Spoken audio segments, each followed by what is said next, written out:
Ah, hello, my dear. How have you been? What's that? Oh, I suppose it is a bit dark in here. The fire's not quite burning as bright as maybe it normally would. Well, it is summer, and I figure, why have it any hotter in here? Although there is still a chill in the air. But please, have a seat, get comfortable. I've been thinking a lot as I sat here in the deluminated room, all about the things that go bump, the things that lurk, the things in the dark. CBS Radio Mystery Theater presents...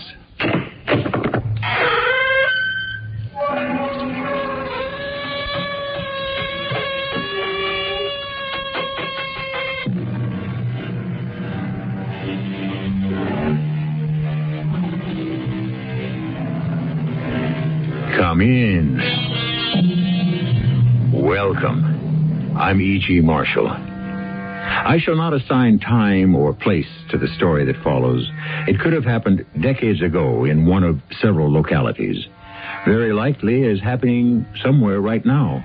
And it can happen all over the world at some indefinite time in the future if we relax our vigilance. For it is but one small episode occurring in a totalitarian state. Benjamin Antek! Benjamin! Madam. Antek! Benjamin! Madam Antek. Yes, what? What is it? I wouldn't do that if I were you. I'm trying to find my husband. Take my advice. Don't. Do you know him? My husband, Benjamin Antek. No, I don't know him. And neither does anyone else.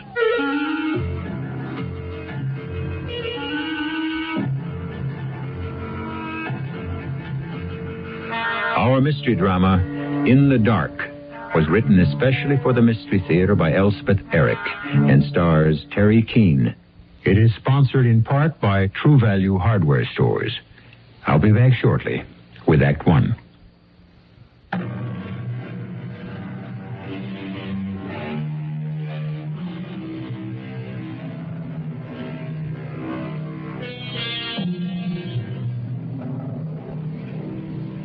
Totalitarianism means precisely what it says. Of course, you are not permitted to oppose, but more than that, and more terrible, you are not even permitted to consent. You are only allowed to surrender, both mind and soul, to a vague and ill-defined power, to a pervasive, half-hidden terror.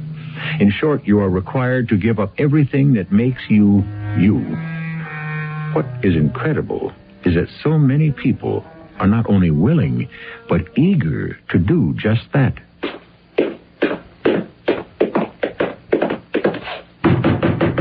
Benjamin Antek, open up. Antek, it's the police. We know you're in there. Open up.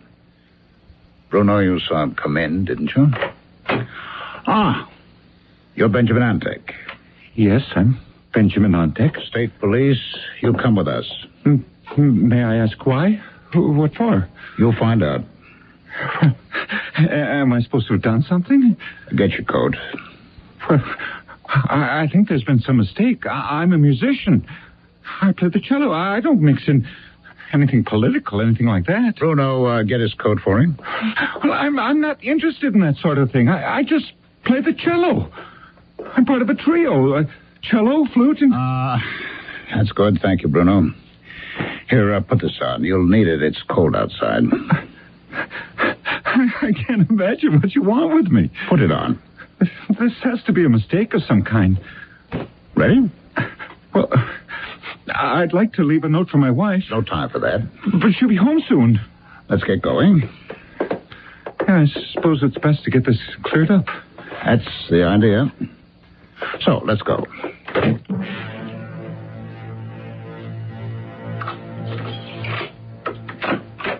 Benjamin, I'm home. I thought you'd meet me at the station. What happened? You rehearsing with Peter and forgot? Oh, your mother's going to be all right. You'll be glad to hear. Benjamin? Where are you? Are you home? You in here? I must say, that's pretty inconsiderate. After a whole month. His own mother. I should think at least he'd want to hear about her.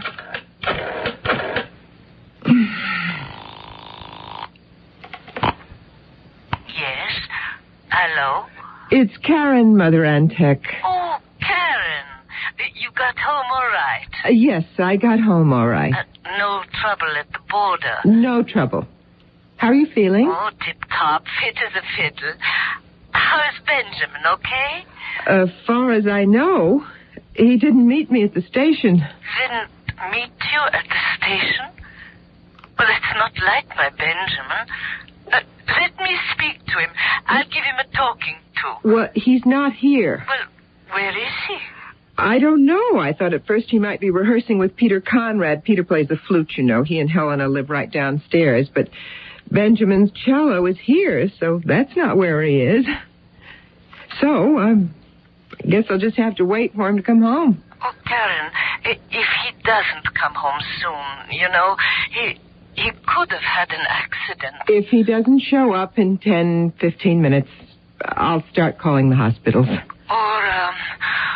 Or the police. All right, yes. Now, I'd better hang up. Benjamin may be trying to call me from wherever he is. Oh, yeah. He'll call.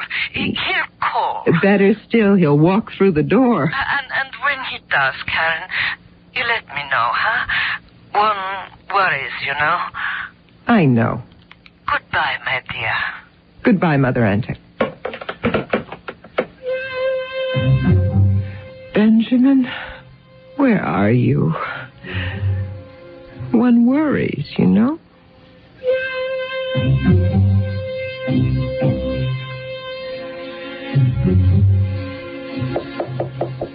Helena, you home? Who is it? It's Karen. All right to come in? I'm awfully busy, Karen. I need to talk to you, Helena. Well... Please? Helena, is Benjamin here? Who? Benjamin. There's nobody here but me.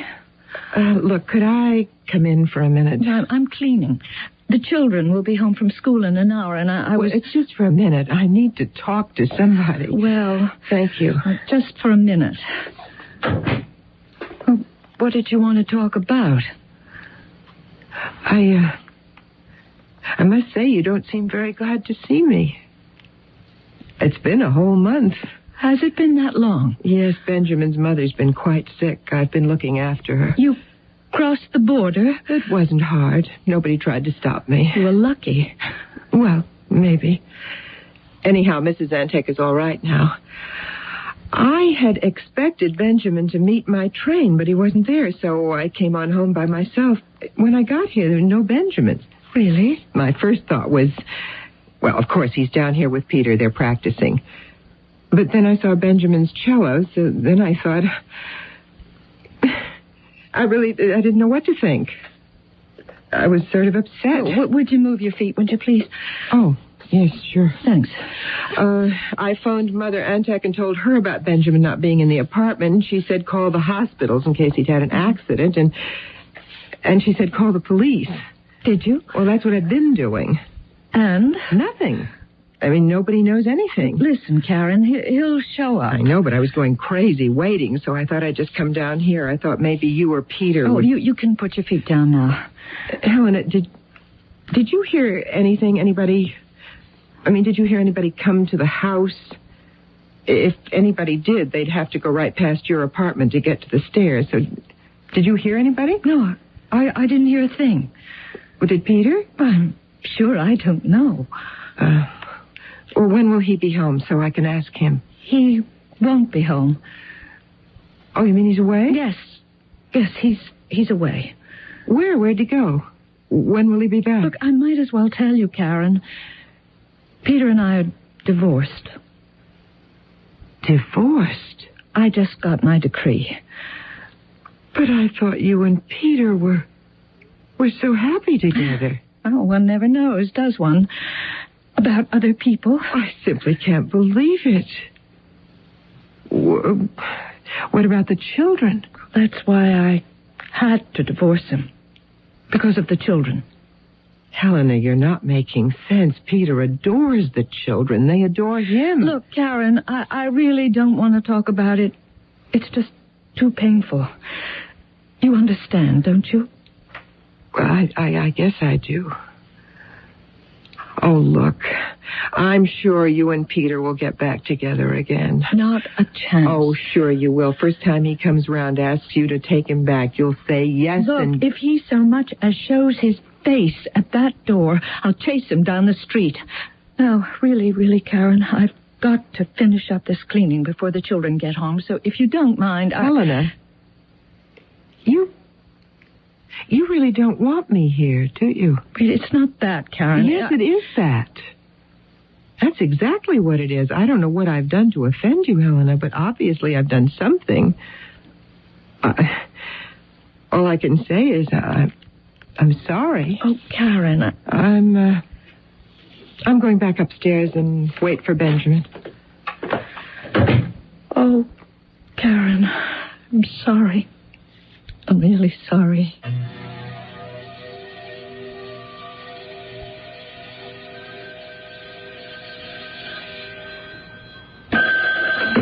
Yes? Hello? Hello? Karen, dear. Oh, Mother Antek, it's you. I was hoping... You haven't heard from Benjamin. He hasn't come home. Neither one. I'm starting to worry. Of course you are. Look, maybe I should come and stay with you. No. You mustn't do that. You've been very sick. If anything should happen to you... I don't like crossing the border, but if you need me... I'll be all right. Helena Conrad's right downstairs, you know. Yes. Helena and Peter. Well, Helena, anyway. She just told me she's divorced Peter. My goodness. Why did she do that? Because of the children, she said. The children? What have the children got to do with it? Oh, that's what I said, but she didn't seem to want to talk about it. Actually, she didn't seem to want to talk to me about anything. She was very nervous and tense. I don't know. We've been such good friends. I really couldn't understand it at all. I don't understand it either. I just wanted to talk to somebody. Helena was so withdrawn, so hostile. I'm sure I must have hurt her feelings without knowing it, but I don't know when I could have done that because I haven't been here for a whole month. No, Karen, dear. But don't let it upset you too much. Well, this makes me feel so alone. I'm sure you have other friends, dear, to talk to. Of course I have. Oh, Mother Antek, I have to hang up. There's someone at the door. Oh, Benjamin. Oh, he wouldn't knock. Look, I'll call you when I know something. Please do. Goodbye, my dear. Karen? Helena. Oh, Helena, I'm so glad. Come in. I can't stay.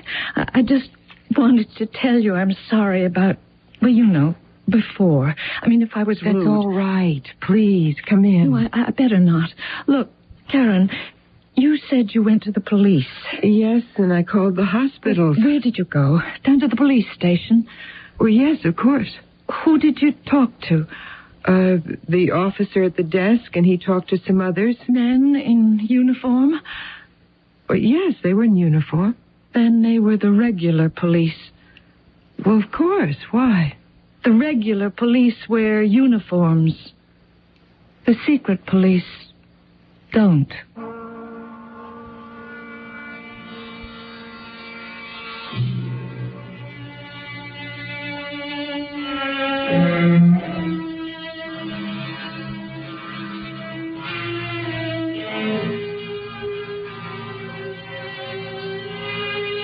Yes, The secret police in a totalitarian state do not wear uniforms. They are plain clothesmen, and theirs is a department unto itself, separate from the others. No one knows who appoints them. Perhaps they appoint themselves. But their knock on the door of a citizen is the first signal that he is losing control over his destiny. I'll continue shortly with Act 2.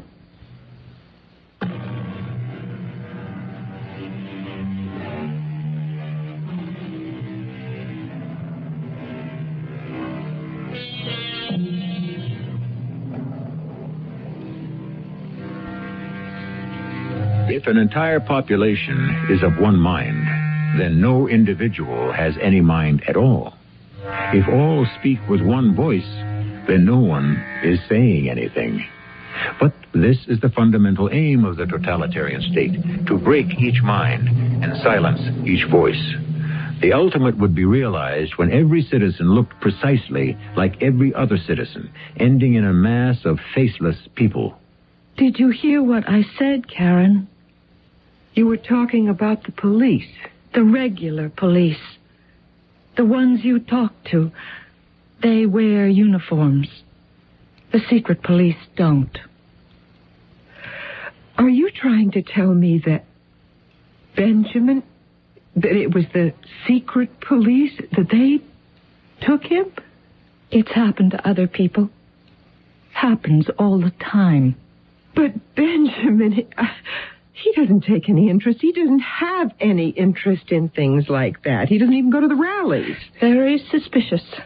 Well, they can't take somebody away for just not doing something. Oh, can't they? Can they? They can take you away for not applauding at the movies at the proper time. I can't believe. Or laughing at the improper time. He never did anything. Music was his whole life. Music, our home, and me. That's all he cared about. What could they have against him? What could they possibly charge him with? Well, you know their motto, don't you? Give us the man, we'll find the charges. It's crazy. That's completely crazy. Of course, I can think of one reason they might have come for Benjamin. You can? Benjamin was very close to Peter. Well, of course, they were friends. They played duets together. And lived in the same building. And often had a drink together. Well, of course they did. Why not? Karen, right after you went to your mother-in-law's, the secret state police came for Peter. They took him away. Peter? Why Peter? What could they possibly want with Peter? How should I know? He had weak lungs. Maybe that was it. Weak lungs? Is that what they said? They didn't say anything. They never say anything. But the man next door was carted away, and his mother thinks it was because he had a heart murmur. She can't think of any other reason. Peter is a young man. But a heart murmur or weak lungs? These things can make a man unfit. Unfit? Yeah, like people who are handicapped or emotionally disturbed. Oh, Karen, it happens all the time. Certainly you know that. I have heard. I didn't really know. I wasn't sure. Well, if they could send Peter away, if they've sent Benjamin, they can send anyone away. You mean to a jail? To a jail? To a labor camp? To an insane asylum, for all I know? They don't tell you where, Karen. They don't tell you anything. They never tell you anything because they don't want you to know anything. All they want you to know is there's nothing you can do about it except forget it. Act as though it never happened, never was. Is that why you divorced Peter? Of course that's why. Why did you think? Well, you said something about the children. If I did anything, if I made a fuss, if I behaved as though I minded, they'd take my children away from me and put them in a home. Oh, no, they wouldn't. Yes, they would. They have. They do. A woman I went to school with, her husband disappeared, and she banged on doors, and she demanded to know where he was, what they had done with him. Well, they took her children. They put them in a state nursery. The oldest was only 4, and they took them. I can't take a chance on losing my children, can I? Oh, Helena. I'm so sorry. No, it's all right. It's all right. I just have to put it out of my mind. I have to behave as though nothing happened.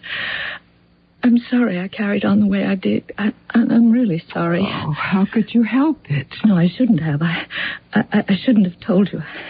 I just wish you'd forget that I did. But I'm glad that you did. I'm grateful to you. Be glad. And please don't be grateful. Don't be anything. As a matter of fact, Karen, the best thing would be for us just not to see much of each other from now on. But we're friends. Well, not close friends. We know each other, of course, but we are not close friends. Not anymore. Helena, we need each other. Not anymore. I need you.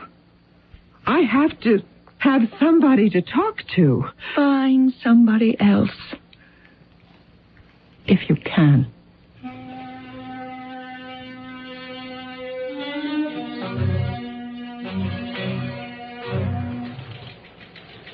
Bruno? Sir? See you for a minute. Certainly, sir. Yes, sir. I've got a new assignment for you. Came down from the top. Oh. I stand ready. You know that. This is a big one. Good. Very good. What are you on now? I've been trailing Mrs. Antek. Antek? You remember her husband's the cellist? We sent him away about a month ago. I was with you when you picked him up. Well, this will be a more interesting job for you. I'd like that. You're to make a tour of the forced labor camps. Good. I've never been inside one. It's interesting. I can imagine. When do I leave? Right away. Production's fallen off and they want to know why. Is it malingering or what? Do we need to tighten up on the discipline? Are the camp commanders vigilant? Well, they all know you're coming. They'll show you around. Make your observations and write up your reports. Yes, sir. No one will know precisely why you're there, of course. Call it a friendly visit. Just keep in touch. Well, you'll know what to say. Well, I appreciate this opportunity, sir. I want you to know that. I'll put someone else on Mrs. Antek. Any sign of trouble with her? She went to the police, of course. Oh, they all do that. She's seen her friend, Mrs. Conrad, lives downstairs, but not often. Mrs. Conrad isn't too friendly. Mrs. Antek see anyone else? Oh, yes. She's been all over town trying to contact friends. Any success? No real success, no. Okay. The sooner she realizes her normal life is over, the better for her. We don't want her infecting other people. No, they're staying out of her way, all right. Well, they better. They know what's best for her. And for themselves.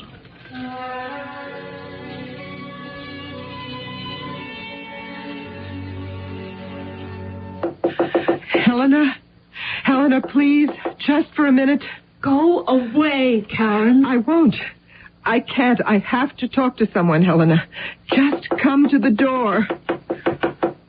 I'm not going to go away. I'm going to stand right here.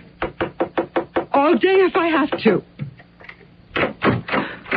Oh, Helena. How dare you do this to me? Helena, I'm desperate. No friend would do this to a friend. But I'm desperate. Don't you know that? We're all desperate.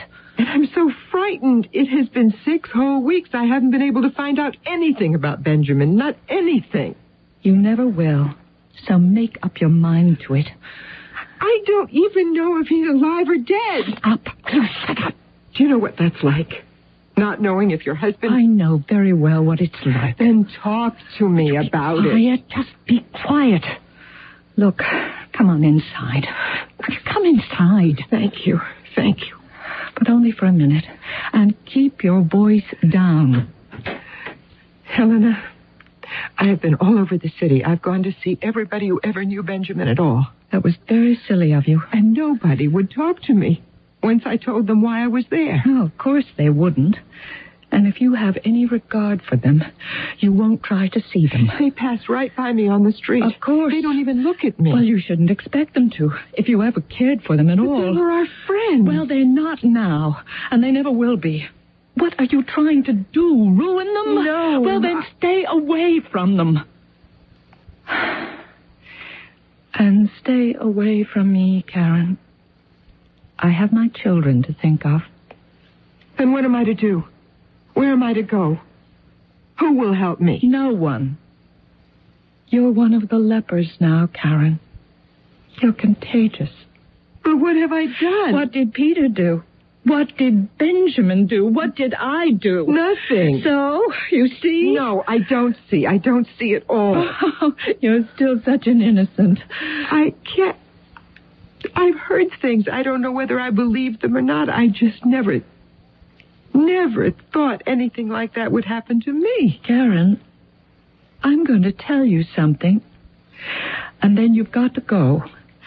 And if you ever repeat what I'm going to say... I wouldn't. Karen, I think it's important to them, to those crazies, to pick up innocent people and send them off to a camp or whatever. I think it's important.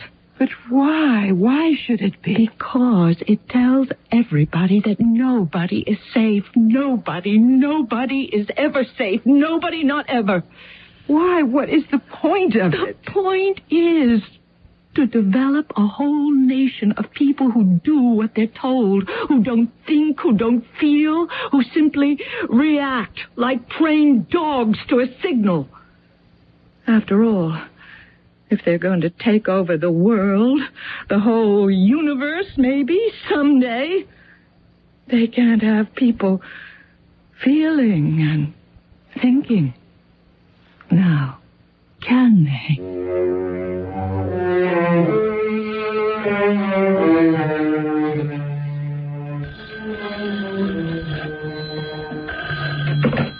Hello?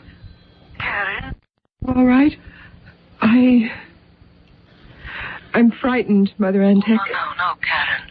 You mustn't let yourself be frightened. You must just carry on. Oh, but you don't know. You just don't know. I can imagine. Wait till it happens to you, then you'll know. You can't imagine till it happens to you. Then you know. Oh, my child. What can I say? Nothing. Because you don't know. Well, you'll call me. I don't know. I don't know if I should.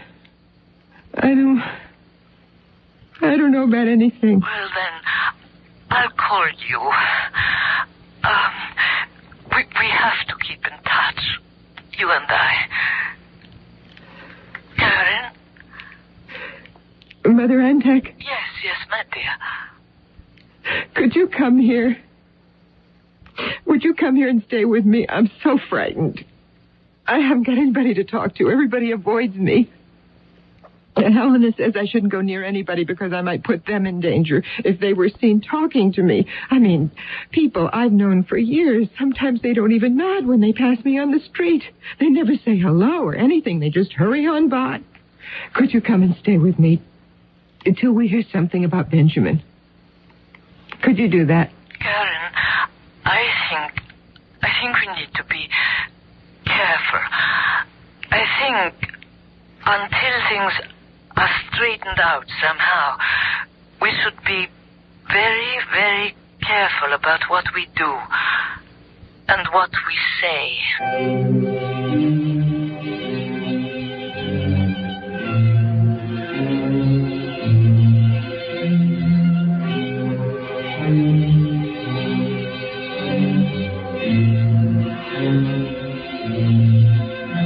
Have you ever thought of what it would be like if the entire world were under totalitarian rule? Total control of the total population of the earth? Not one free voice, not one free thought, not one free line of poetry or prose? Well, think about it, and then go back and read again our precious Bill of Rights. I'll be back shortly with our concluding act.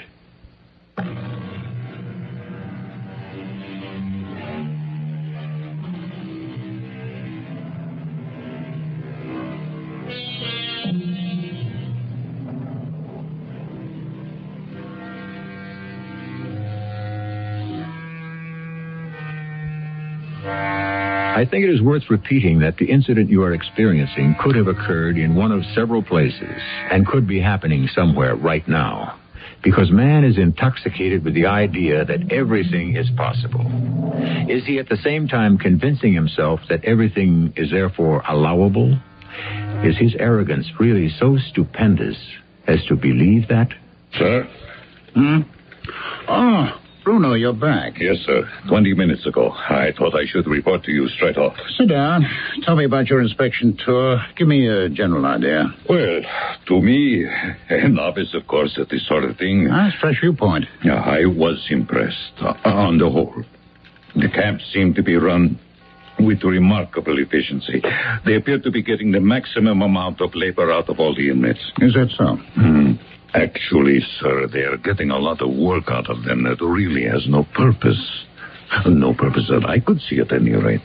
Such as? Well, such as carrying rocks from one place to another in the morning and in the afternoon, carrying them back to where they were to start with. I couldn't really see any point of that. And to keep them busy. Keep them on the move. I suppose. Take my word for it, it's necessary. Reminds them what they're there for. Keeps them from brooding. There was a suicide at one of the camps the day I was there. Absolutely forbidden. Positively. It could spread. And so I was told. All the same, to me, it was depressing. What else? You remember, just before I went, before you sent me off on this tour, we were talking about that cellist fellow, Benjamin Ontek. Ah, yes, that one. His wife is making a nuisance of herself. Oh, is she? Yes, I assigned Charlie to follow her. Seems she's just wandering the streets, calling out her husband's name. Over and over and over. Nobody pays attention to her, but it's bothersome. I understand. I suppose I take Charlie off that duty and put you back on. Whatever you say, sir. It'll be a little rest for you after your long tour. Thank you, sir. Good. Now go write up your full report on the camps. Yes, sir. Oh, by the way, the cellist died. Ontek? Really? Didn't last long, did he? Died in the box. In the box, eh? Well, those innocents don't take to life in the camps. That's been my observation. Their minds start to go, and after that, they're finished. Well, run along now and type up your report. 6 copies. Have one on my desk by noon.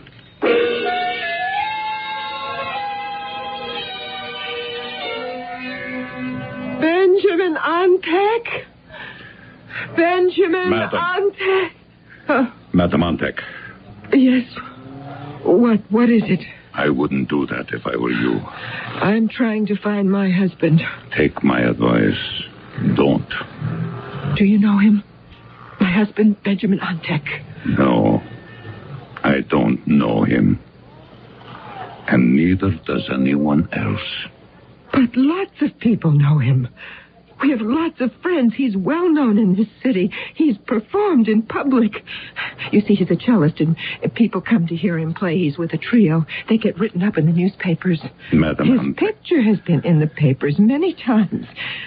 Madam. And then, you see, he was taken away. I think by the secret police. I'd advise you to forget him. I can't. How can you forget someone you've lived with so long and loved? How can you forget someone when you don't know where he is or if he's even alive? He is not. He is dead. Dead? He died in the punishment cell.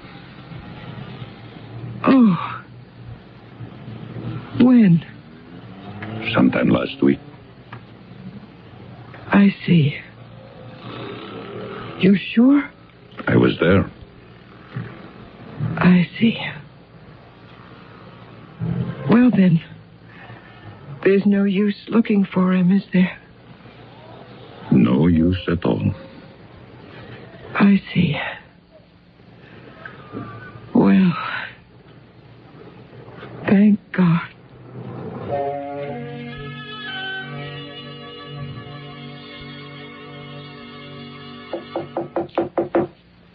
Helena? Karen? Let me in, please, Helena. I have something to tell you. Something important.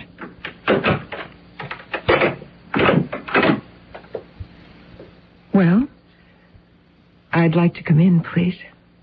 Okay. Come in. I'd like to sit down, please. You can't stay. This won't take long. Well, what is it? Benjamin's dead. Dead? How do you know he's dead? Somebody on the street came up to me and told me. Who? I don't know, but he said he was there when Benjamin died. He died in a punishment cell. Imagine. My Benjamin, who never hurt a living thing in any way, not by deed or by word.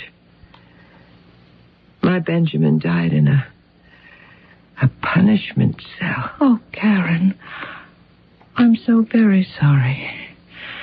I hope he didn't suffer too much. For too long. Perhaps he didn't. You know what I said when the man told me? Oh, what did you say? I said, thank God. And I think I know why I said it. In fact, I'm sure I know. Why did you? If you want to tell me. Oh, I do. I do want to tell you if you'll let me. Of course I'll let you. This is why. You see, when I heard that he was dead, he died last week. That's what the man said, the man who was there. Mm-hmm. Well, as soon as he told me Benjamin had died, then I knew. I knew for certain that Benjamin had existed. Do you understand what I'm saying? I think maybe I do. You see, as long as you don't know, and nobody will tell you, and nobody will admit having known him, your mind begins to play tricks on you. You start to think, maybe there was never any Benjamin at all, that you made the whole thing up. You know that isn't true, but you start to believe it. You can't help yourself. Go on. You begin to feel you never had a husband. You were never married for 20 years. None of that ever happened except maybe in a dream. But when you find out that that man, that husband, that Benjamin has died, well, that shows that he really lived. You see what I mean? I think so. And you didn't make it up. You didn't dream it. You lived it. It was real. It was true. It was a fact. Something awful happened. Something so awful, so unbelievably awful. But at least now you know. He died. He's dead. But you know you did have those 20 years with him, and they were real. They really happened. He really lived because now he's dead. Well, I don't want to stay too long. That's all right. I had to tell someone. Stay as long as you like. No. I have to go upstairs and phone his mother. Thank you, Helena. Thank you very much.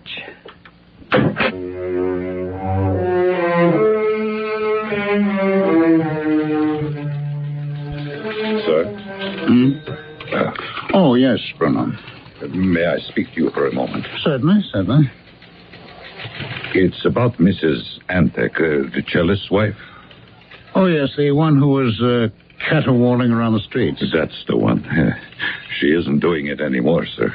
That's very wise of her. But she is doing something else. I wanted to get your opinion on that. Why? What's she doing? She stays home all day, but she goes out nights. Out where? No particular place. Just out on the streets, all over town. She's all bundled up in old clothes. I had a hard time recognizing her at first. She looks like an old woman, which she is not. What does she do? She writes on walls. She what? She writes on walls with chalk. Of course, as soon as she moves on, I erase whatever she's written, but a block or two later, there she is again, writing on a wall. What does she write? Think, feel.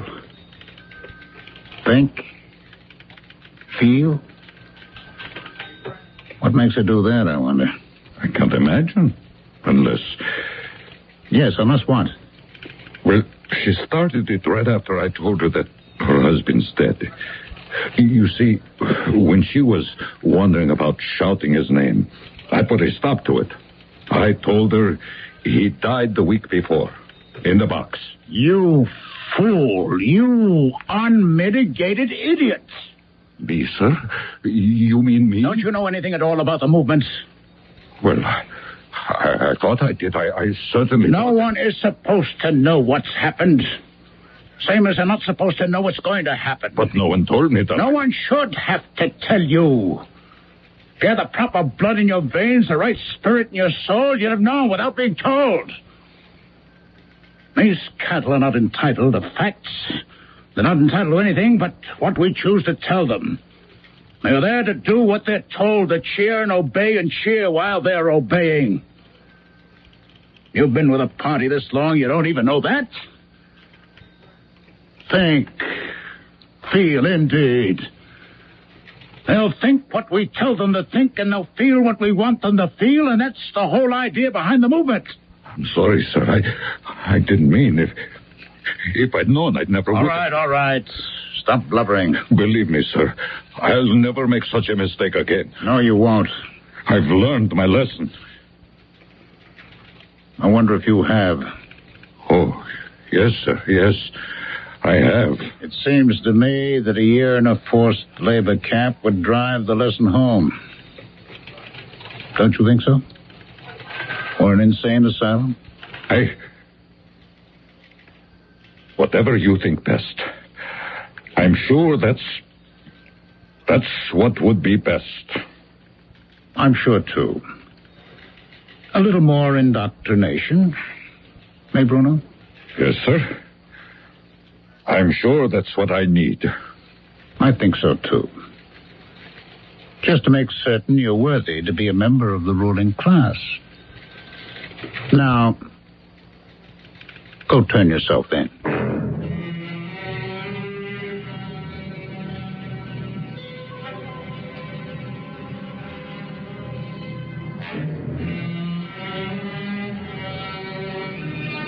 So the totalitarian state can turn and devour its own. Within the system, there are those who, for whatever obscure reason, will inevitably prove themselves unreliable, at least in someone's eyes. And such a one, seen thus, is destined for reprimand, for punishment, or for extermination. Because this is the way of the totalitarian state. I shall be back shortly.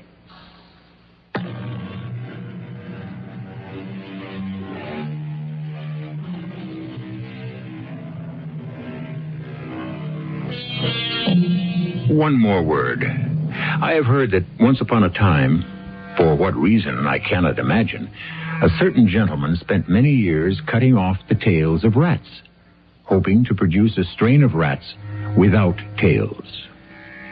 Now tell me, if we should remove the heads of a sufficient number of persons, would we at last produce headless people?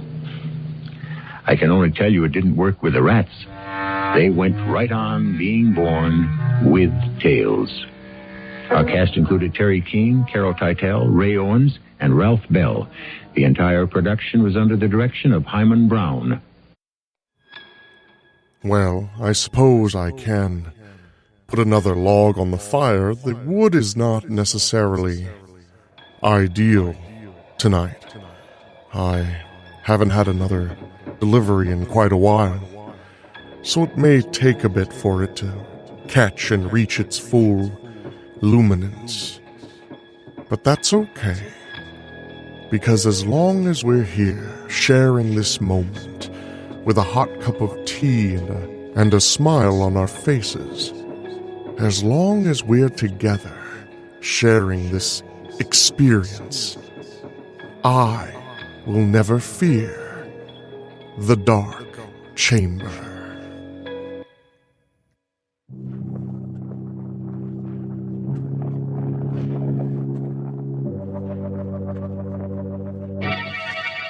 Lipton Tea and Lipton Soup present Inner Sanctum Mysteries.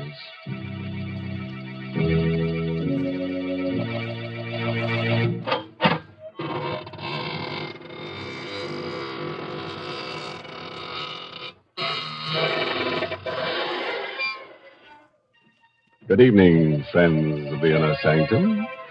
This is your host to welcome you through the squeaking door. Draw up a tombstone and sit down. Don't mind the fact that we've carved your name on it. Oh, it's rather lonesome around here tonight, isn't it? Yes, most of the folks who haunt the place are out tonight with their sleds. If it snowed near your house, you may find them ghosting down here. But, Mr. Host, ghosts don't go sledding, do they? Why, of course, Mary. Especially the ghosts of gangsters. They're used to being taken for a sleigh ride. Well, now, why don't you take your sled and join your friends and let me have a word with our Lipton listeners? Folks, have you ever noticed how often we all use the words good, better, and best? We're always comparing things, because comparisons help us decide what the best things in life are. For example, the perfect way to prove how really flavorful Lipton tea is to compare Lipton's to any other tea and taste the difference. Lipton's flavor is brisk, never flat or wishy-washy. It gives you all the flavor, tastes just the way you like tea best. No other tea gives you more bright, mellow goodness, because that superb flavor of Lipton's is extra rich, extra satisfying. Yes, friends, just compare Lipton's to any other tea. You'll find Lipton's gives you brisk flavor, and you'll find Lipton's wonderful brisk flavor gives you more contentment in every cup. All right, Mary. Now you go and touch yourself on that teapot over there and get ready to hear about The Dark Chamber. It's an original radio play by Robert Newman, who witnessed the story while peeking through a keyhole. Yes, and our star tonight is Kenneth Lynch, who plays the role of Joe. Our story tonight is about death, violent death, and also about something which is even more terrifying, the unknown. You don't believe that anything can be more frightening than death, and you've never experienced the ultimate in fear. But you will within the next few minutes, if you'll put out the lights, pull your chair up close, and listen to The Dark Chamber.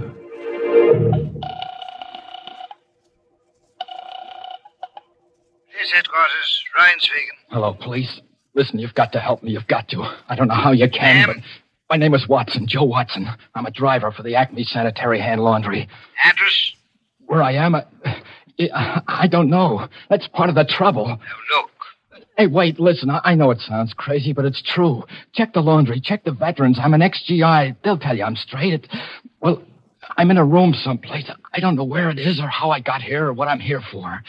I don't even know how long I've been here. It's a big room, but it's funny. No doors, no windows that I can see. It's just a couple of chairs and a table with this phone on it.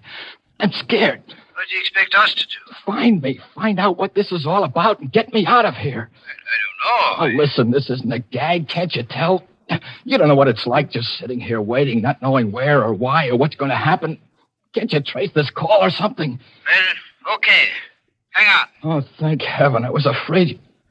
Listen, I hear something. Someone's coming. I better hang up. I'll call you back later if I can. How do you do? Who are you? My name's Helming. Dr. John Helming. And your name? I don't have to tell you anything. That's very true. Although I didn't think you were aware of it. I think I already know everything about you that I'm interested in knowing. Like what? Name? Joseph Watson, age 26, occupation, employee of the Acme Laundry, honorably discharged from the Army 6 months ago, with the Bronze Star and the Purple Heart. What the... So you cased me. Went through my pockets, huh? Well, if you know that much, you know I haven't got any dough. Money? I'm not interested in money. Well, what do you want, then? Where is this place? The last thing I remember is making a delivery on Spruce Street, noticing that the lights were out in the hall and hearing a noise behind me. You or somebody slugged me. That's right. Well, will you stop grinning like that and tell me what this is all about? Of course. I brought you here because I need your help in an experiment. An experiment whose details I've already worked out with mice and rabbits and cats and other animals. What kind of an experiment? An experiment in fear. Fear? Yes. You fought in the war. You were wounded. That means you've probably known fear. And still, you won the Bronze Star, which means you overcame it. Now, the question is, can you overcome your present fears? What are you talking about? You're afraid. Nothing has happened to you yet, absolutely nothing, and yet you are afraid, aren't you? You're afraid because you're face to face with the unknown. Because you don't know what I want and what I'm planning to do. Which is as it should be. And that's the way we'll leave it. For the moment. Hey, wait a minute. Come back here. Come back. You can't...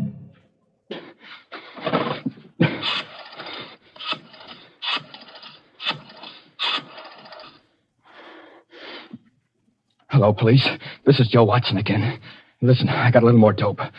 I don't know if it'll help, but there was a guy in here just now. Said his name was Helming, John Helming. That's probably a phony. He's about 50, tall, over 6 foot, white hair and gray eyes. No, I still don't know what it's all about or what he's after, but have you been able to trace this number yet? Well, how long will it take? Okay, I'll hang on, but... What? The lights just went out. The room's pitch dark and somebody's coming in again. I better stop. But for Pete's sake, hurry!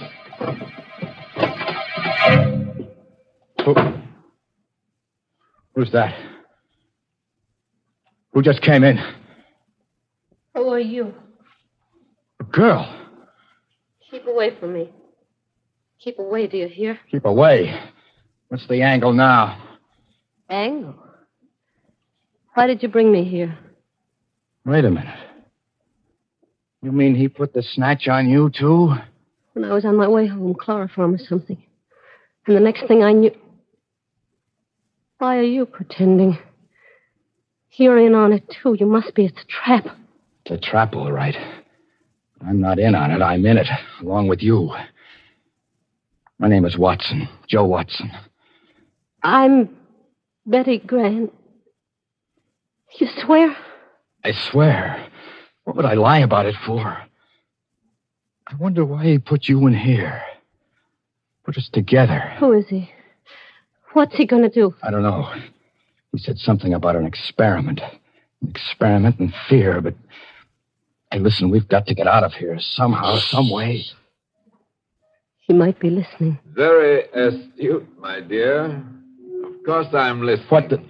Where are you? Right here in the dark. I've been here all the time. Why, you... No, Joe, don't. He must want you to go for him. He's probably got a gun. Right again, my dear.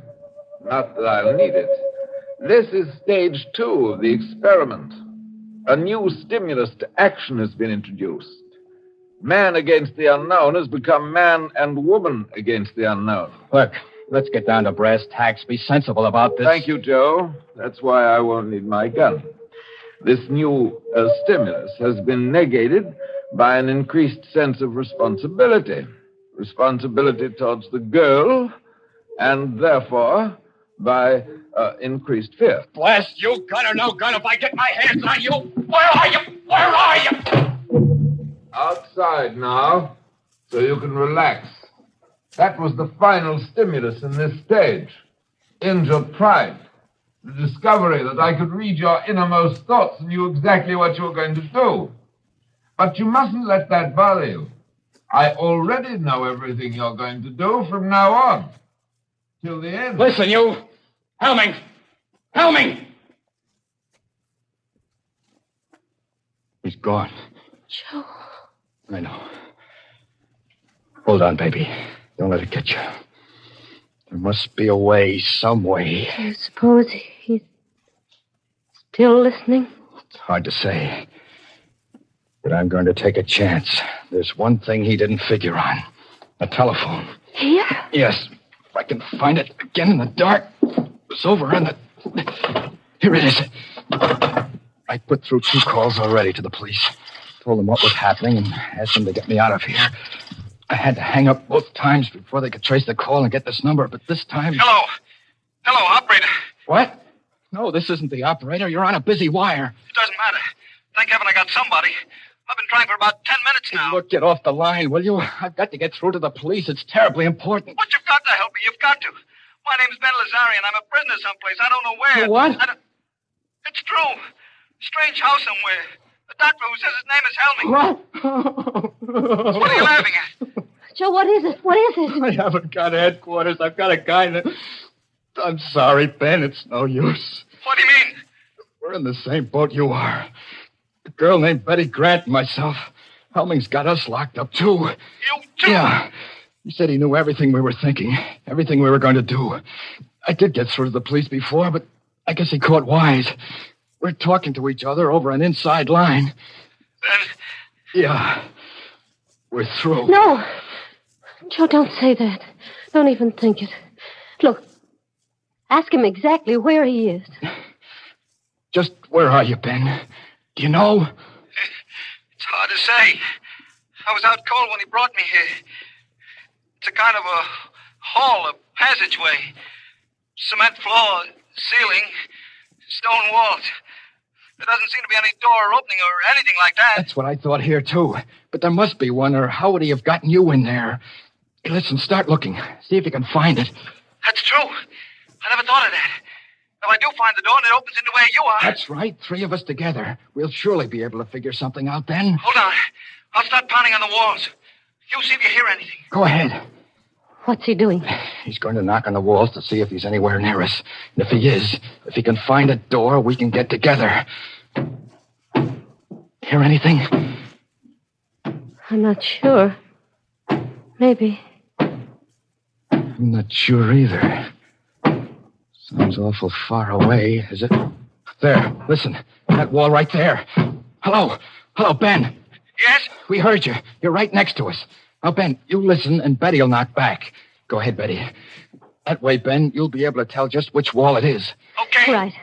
I hear it. I know where it is. Now to find the door, if there is one. Hold on. He's got it. He's going to see if there's a door. There must be one. There must be. Ben. And... Ben. Hello. What is it? I don't know. Thought I heard a moan. Joe! Look. There is a door. It's opening. It's open. Dr. Helming. Why, yes. Were you expecting someone?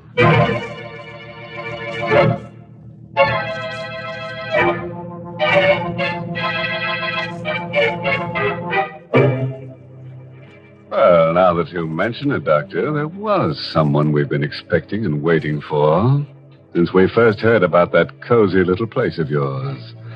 I think he's finally arrived. He's a tall, rather striking gentleman with a skull for a face, and his name is Death. Mr. Host, that Dr. Helming is insane. Brr, he gives me the chills. Oh, maybe it's just because it's so cold tonight, Mary. You know, it's getting so nippy these days that some of my friends are having fur collars put on their shrouds. Well, my friends are smarter. They know that the way to warm up in cold weather is with a hot cup of fragrant, delicious Lipton tea. A cup of tea in front of the fireplace just hits the spot these chilly days. But make it Lipton's and your pleasure's complete. You brew up a pot of Lipton's, throw another log on the fire, and summer tiptoes right into the room. Let the wind blow and the snow pile up on the roof. There's all the magic of June in a cup of Lipton's, in its deep amber color, its tantalizing fragrance, and its rich, hearty flavor. And what flavor that is. Never wishy-washy, always brisk and full and satisfying. Try it, folks. You can let winter do its worst when you've got Lipton's in your cup. That's right, Mary. But I think it's time now for something a little more cold-blooded, such as a cold-blooded murder. We're having a juicy one here tonight. Tale of gore galore, so let's see what's happening in the dark chamber. It's just a moment later now. Standing in the darkness of the strange room, Joe and Betty stare at the tall figure of Dr. Helming, silhouetted against the dim light from outside. I asked you whether you were expecting someone. Then it was just a trick. It was you on the phone all the time. Now, don't you think I'd know his voice? Where is he? Our friend, Mr. Lazare, right outside. What did you do to him? Answer me. What did you do to him? Don't you know? Sure, I know. You killed him. Did you kill him? Quite a state you've gotten yourself into. Why? Is it because you finally tried to do something about your predicament and failed? Or is it because you weren't sure whether I would kill or not, and because you still don't know? You're mad. Really mad. You'll be interested to know you have not done, nor will you do, one thing that I did not foresee.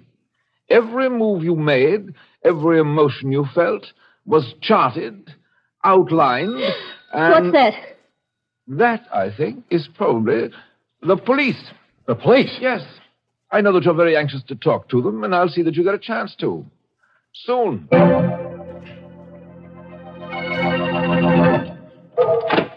Good evening, officer. I'm looking for a guy named Helming. Dr. Helming. I'm Dr. Helming. Come in, won't you? Okay. Thanks.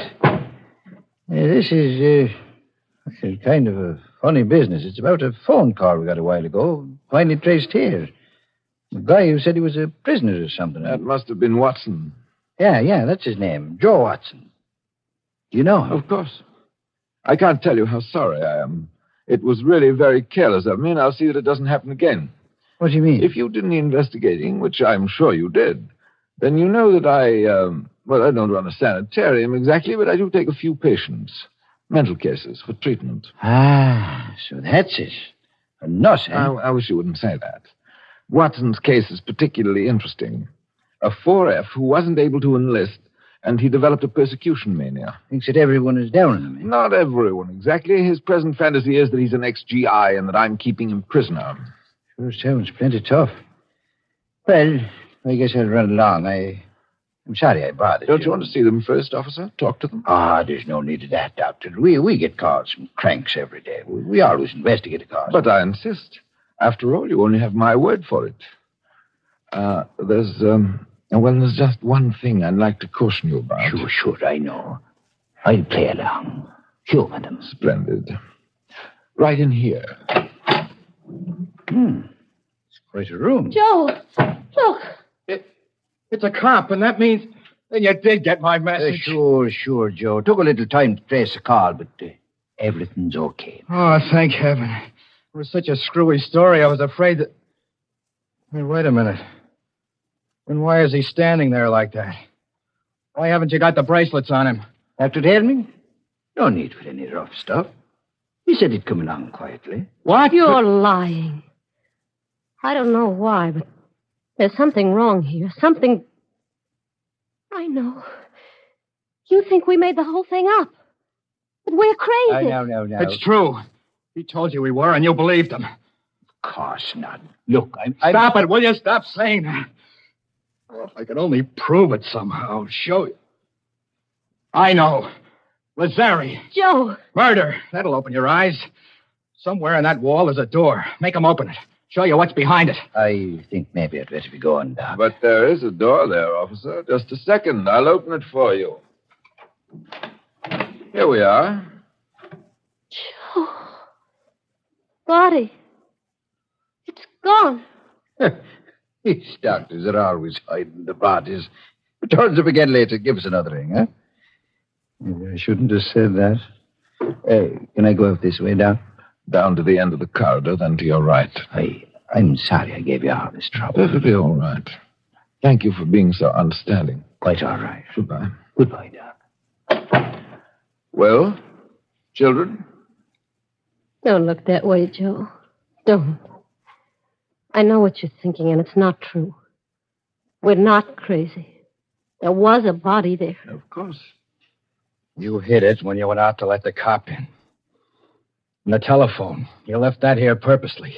Wanted me to use it. Get the police here. Obviously. I told you that this was to be an experiment in fear. What I didn't tell you was that, in a sense, I was one of the subjects, too. It was important for me to learn how I would function under pressure. And speaking objectively, I think I did rather well. Don't you? Why are you doing all this? What are you after? There's no reason why I shouldn't tell you.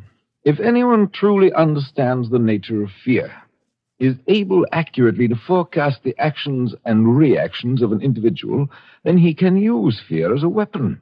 Society will react as the individual reacts. You see, society doesn't want to believe that anything can menace it. Doesn't want to take action to protect itself any more than the individual does. This was something that Hitler and Mussolini understood intuitively. I understand it scientifically. They failed, but I shall succeed. You mean that you... I'm afraid that's all I have time for. As far as you two are concerned, the experiment is finished. Completely finished.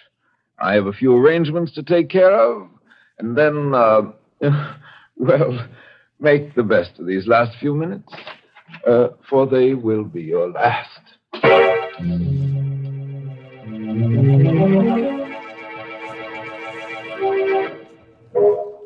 Joe, do you hear anything?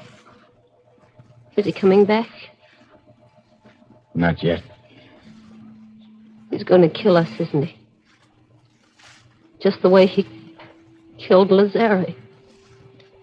He's going to try to. Why are you sitting there like that, looking at me? I guess because it's the first chance I've had to look at you. How do you mean? When they first put you in here, it was all dark. So many things happened after that. It's funny. What is? The things that you can tell about a person even in the dark. I kind of thought you were little, and I knew you were awful nice and had a lot of nerve, but I didn't think you'd be so pretty. I'm not so pretty, Joe. I'm not very brave either. I'm scared. I'm awful scared. And I don't want to die. Don't worry about it, baby. Don't think about it. Just sitting here like this, waiting. And there's nothing we can do. Every time we did try to do something, it was something he knew about. He was expecting us to do. Please, baby. Joe, something happened to you. You were scared before, too, but now... It was not knowing that was scary.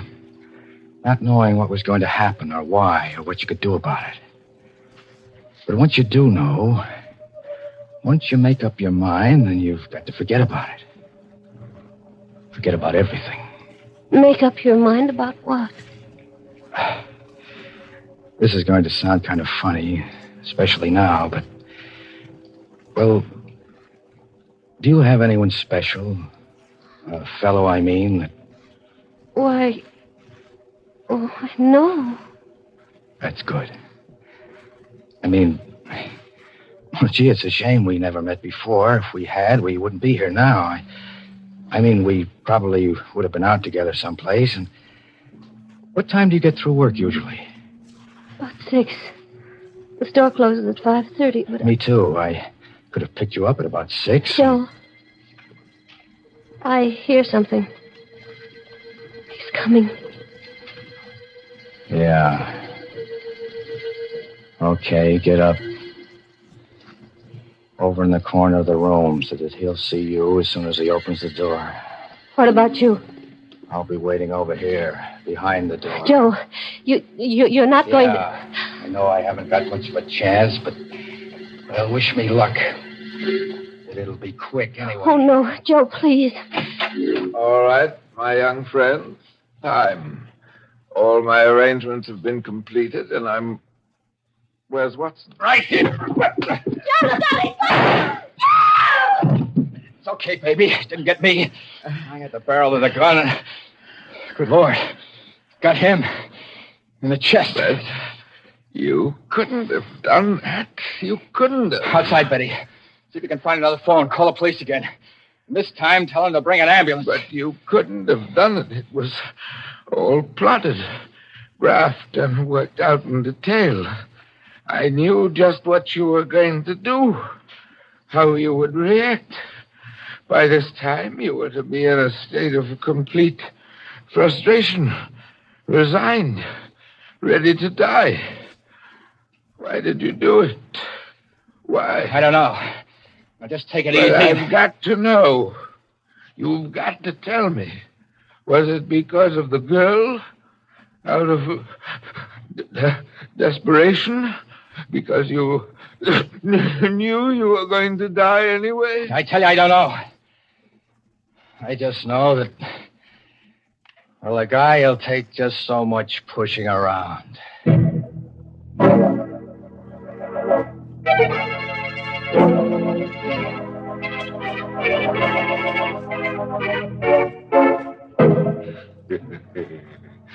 Pushing around, eh?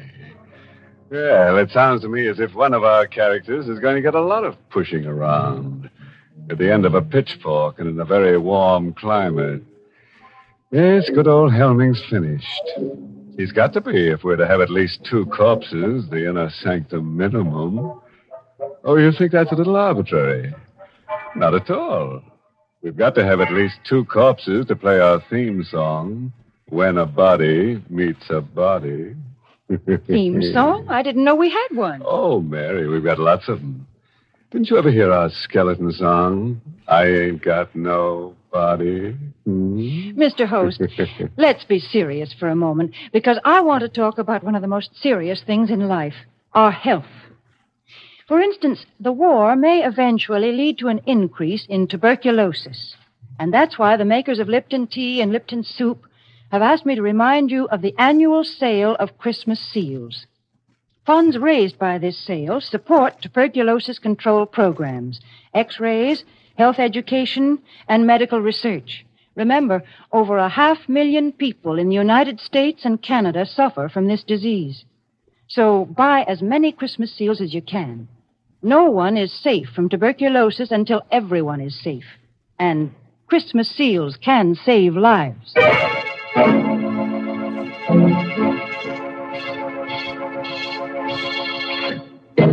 And now, friends, here's a word of wholesome advice.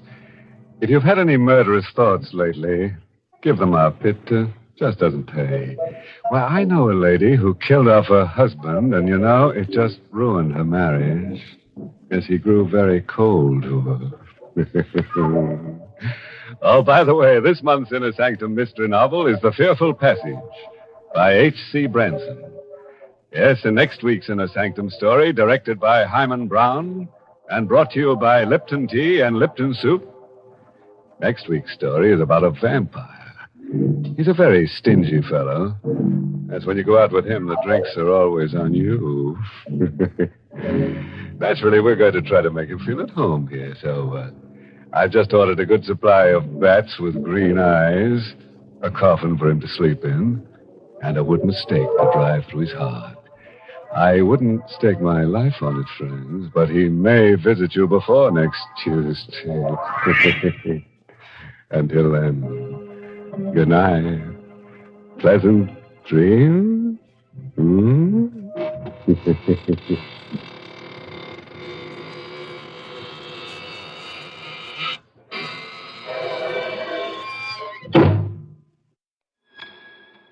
Well, the fire does seem to be picking up. The flames certainly have their hunger. going strong. As the room begins to irradiate, well, I suppose there's only so much one fireplace and a few old candles can provide. But don't you worry. We fill the room with fellowship and stories, the things that make humans and those like humans so special. But it's no match for one dark night. The Whistler.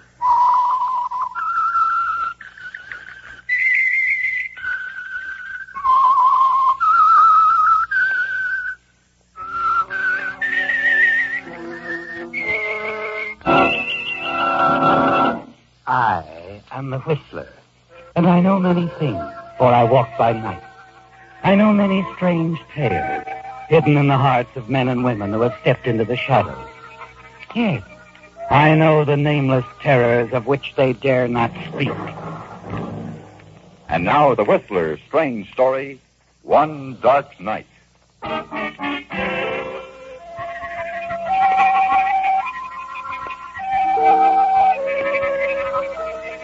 Though it was only 8 o'clock in the evening, it was quite dark, and the houses along the tree-lined suburban street were quiet. In one house, a light could be seen burning brightly through the front windows of the house on the corner, its illuminating rays reaching out across the front lawn to form finger-like shafts of light and shadow. And inside, Frank Jason paced the living room floor, moving with the nervous steps and motions of a sensitive animal contemplating danger. Frank Jason stopped his pacing on occasion and stared down at a large, dark stain in the center of the living room carpet. Dan talked for a long moment, your mind racing. And then you hurry to the front door. Hello, Frank.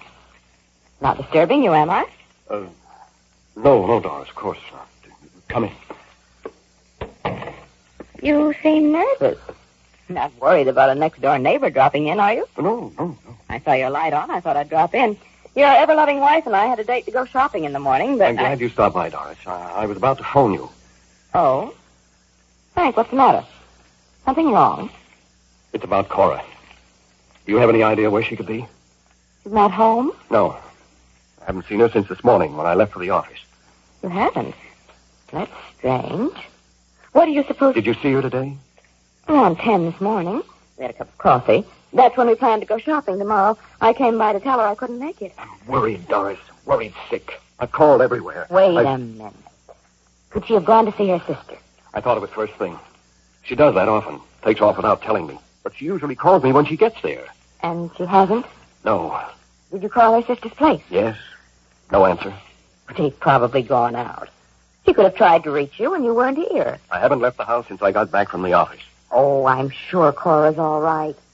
She just forgot to call. You know how she is. Yes, that could be it, I suppose. I'll be up for a while. Let me know if you hear from her. Yeah, sure.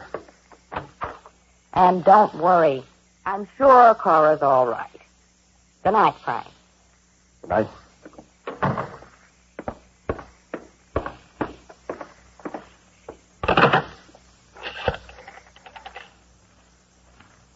Hello, operator. Give me the police department.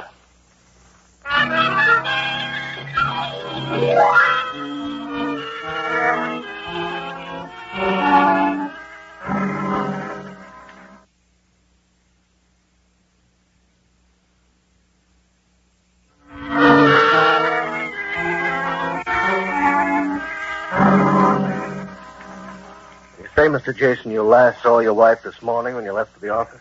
Yes, that's right, Lieutenant. She didn't mention her plans for the day or the evening. No. What time did you get back from the office? Around 3:30 or so, a bit earlier than usual. Oh? Any reason for that, Mr. Jason? Well, yes, I thought it'd be nice if Cora and I drove out to the beach house for the weekend. The beach house? We have a little place at Shelton's Cove. Use it for summer vacation. Weekend. Yeah, I see. So you got here around 3:30. And there was no note, message of any kind? No. Well, it's still early, only 8:30. You'll probably hear from her. It's not like her, Lieutenant. Not like her at all. She's left without telling you where she's going before. Yes, but she usually calls later. This time she hasn't called. I waited until 7:30 and then phoned her sister in Santa Barbara. There was no answer. I finally got through to her just before you got here, Lieutenant. And? Cora hadn't been there, and her sister hadn't heard from her. Something's happened to her, something dreadful, I know it. Now, take it easy, Mr. Jason. There's no need to get excited. No need. Here, let me show you something, Lieutenant. Over here. Well? That small scatter rug on the carpet. Lift it up. Okay. Well, what's this? That stain wasn't there this morning, Lieutenant. Neither was the scatter rug. Somebody put it there to hide the stain in the carpet. Oh. It's still damp. I happened to notice it shortly before I called you. The rug doesn't belong here. We usually have it in front of the fireplace. I was curious. Went over to pick it up. And, well, that's when I saw the stain. Uh-huh. Could it be blood? Yeah, it could be, Mr. Jason. We'll check it.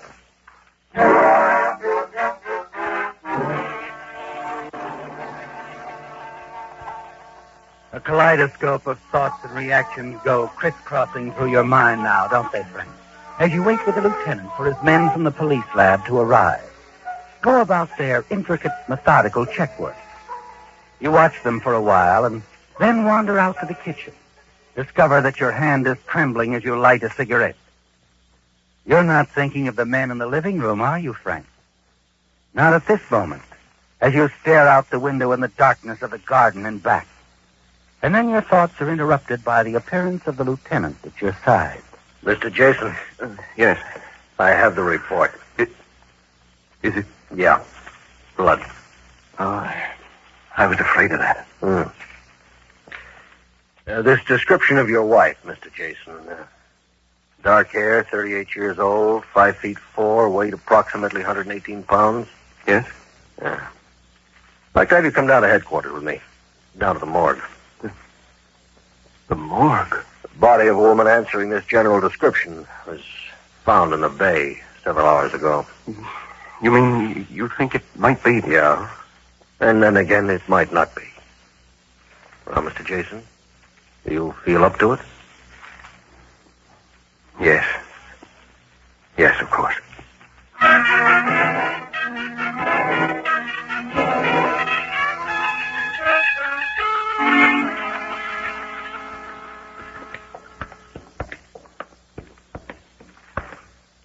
Now, here we are, Mr. Jason.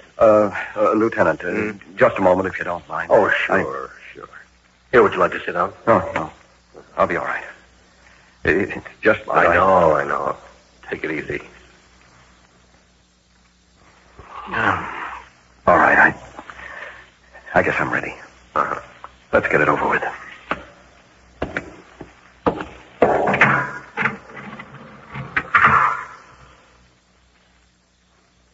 Well, Mr. Jason?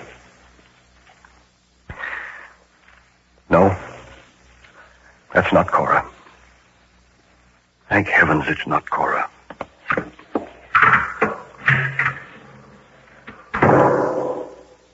Come on, Mr. Jason. Let's get a cup of coffee. Thanks, Lieutenant. I could use one.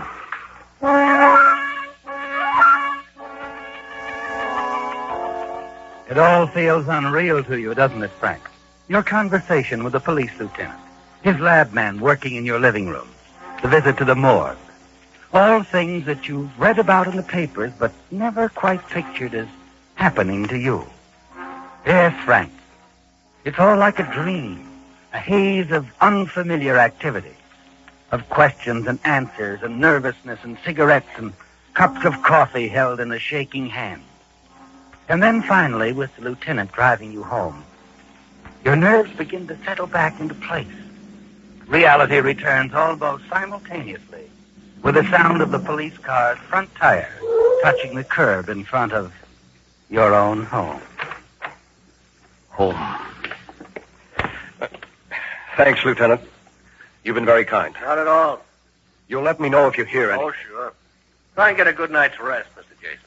Yes. Good night.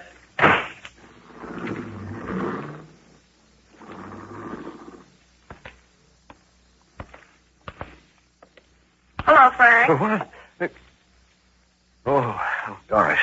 Saw you leave in the police car a while ago. Yes, I called them about Cora. I'm afraid something has happened to her. Of course something's happened to her, Frank. What?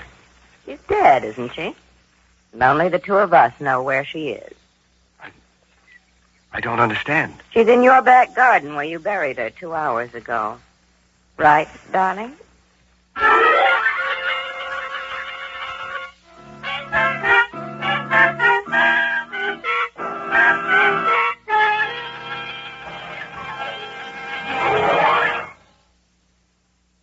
And now back to The Whistler.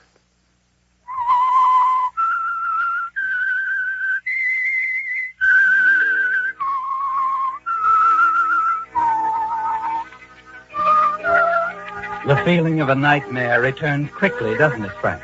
In the swift, accusing words from Doris Martin, your next-door neighbor. She saw you, didn't she? Saw you bury your wife, Cora, in the garden in back of your house. And now the dread secret has to be shared with her. Yes, Frank, the momentary safety you sensed as you said goodnight to the police lieutenant is gone. Wiped away. Even more shockingly because of the calm, assured serenity of the softly smiling, attractive young woman standing before you. You turn mechanically and move toward the house. And Doris Martin turns too, shadow-like and strangely a part of you now, as she follows you inside. You see, Frank, I came over late this afternoon to talk with Cora about the shopping trip we'd planned. The back door was open. I walked into the kitchen. The two of you were too busy arguing to hear me. Then you heard everything. Yes. The money you were talking about, the old lady's $35,000, that was Mrs. Faraday, wasn't it? Yes. It was Mrs. Faraday. Cora had been her secretary companion once. You had been Mrs. Faraday's lawyer. That's how you met. All right, Doris, there's no need. The old lady has stashed the money somewhere in the house. And when she died, you and Cora took it. No one ever knew. She told you? No, I sort of added things up after overhearing your conversation this afternoon. Cora was all set to skip out with the money, wasn't she? Yes. If I hadn't come home early, surprised her. You surprised me, Frank. I never saw you in such a rage. And then when you picked up the letter opener... All right, Doris, all right. You need a drink. No. What are you going to do, Doris? Do? Why, nothing, darling, nothing at all. I'll keep your little secret. Will you, Doris? Of course. Providing I make it worth your while. Is that it? Mm-hmm. You won't find me greedy, Frank. I think we'll get along fine, the two of us. Darling, relax. It's only the doorbell. I'll get it. No, wait. You better get out, the back way. But why? Well, it's late, and, well, it might not look right. Oh, don't be silly. Look, I'm your next-door neighbor. I just heard about Cora's disappearance. I'm her best friend. Yes, but Sit right where you are, Frank. It's the most natural thing in the world for me to be right here, worrying with you.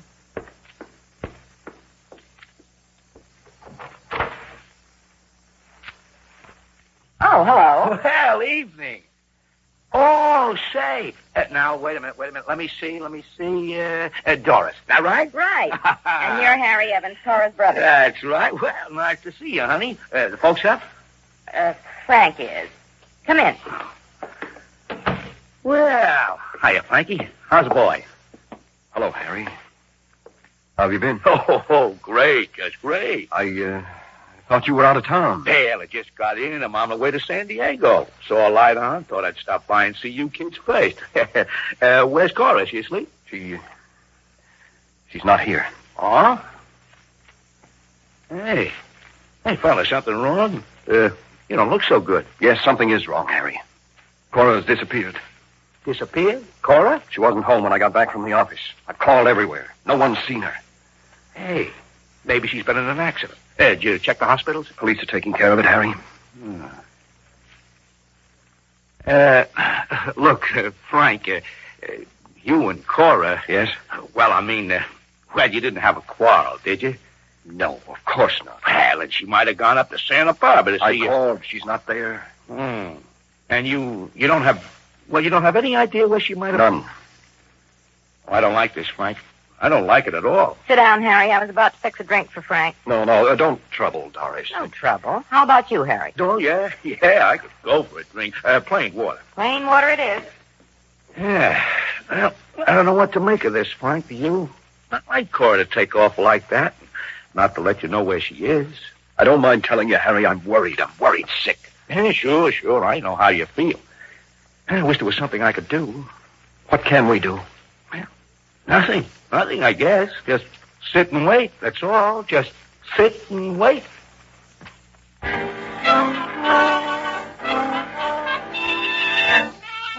Harry's sudden appearance at the house is something to wonder and worry about, isn't it, Frank? Yes. You haven't seen or heard from him in weeks. And yet tonight of all nights, here he is, sitting in the easy chair across from you, eyeing you curiously. Not saying much now, sipping his drink slowly, a strange expression on his face. And your fears mount and your mind becomes more and more uneasy and restless as the minutes go by. Finally, Harry places the empty glass down on the end table. Well, I think I'll shove off. Just let me know if you hear anything from Cora, huh? I'll be staying at the Allman Hotel. Then you're not going on to San Diego? No, it can wait. I'll just stick around. Well, thanks for the drink. Good night, Harry. Nighty, Frank. I'll be seeing you. Good night, Harry. Well, you can relax now, darling. He's gone. No thanks to you. Why did you have to... Encourage him to stay? I just wanted to find out what was on his mind. You know, your dear brother-in-law is a big, fat liar. What? He said he got into town a couple of hours ago, didn't he? Yes? Really? It might interest you to know he was here in this house last night with Cora while you were out bowling. Here? Last night? That's right. I saw him leaving around 10. Now, why do you suppose he lied, Frank? I don't know. I can make a guess. Cora was always very fond of her little brother Harry, wasn't she? Yes. So he dropped in last night, mentioned he was on his way to San Diego. This gives Cora an idea. She'll take the money, drive south with Harry. Maybe he takes her to the border. For services rendered, she cuts him in on the $35,000.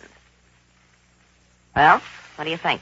I think that's a very good guess, Doris. A very good guess. They probably arranged to meet somewhere this afternoon. Cora didn't show, so little Harry trots over here tonight to find out what's holding things up. Of course. He knows about that money, I'm sure of it. And now he's going to stick around. He means trouble, Frank.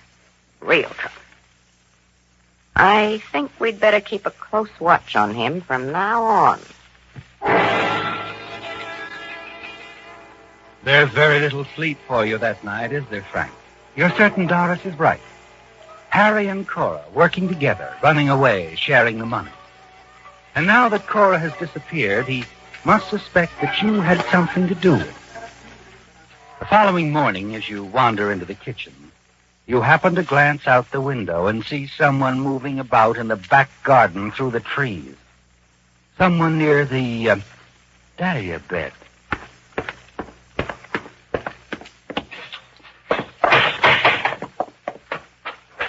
Yeah, morning, Frank. Oh, Harry. Yeah. You. Just stopped by to see if you'd heard anything from Cora. No. Not a word. Yeah. Well, I saw your bedroom curtains were drawn. I didn't want to disturb you. You wouldn't have. Oh, rough night, huh? Well, I didn't get much sleep myself, wondering about Cora. You know, where she could have gone to and why. Oh, cigarette, Frank? Thanks, no. Haven't had breakfast. I think I'll go back to the house. You coming? Yeah. Hey, you know, you fixed up your garden nice, Frank. Real nice. Well, I don't have too much time to work on it. Weekends, mostly. Well, still, you've done a nice job. I see you've changed the dahlia beds. Ground been turned over. Yes. Cora's idea. She likes dahlias. Uh-huh.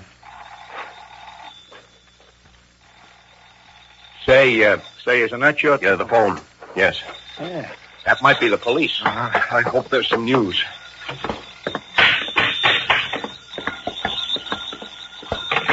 Hello?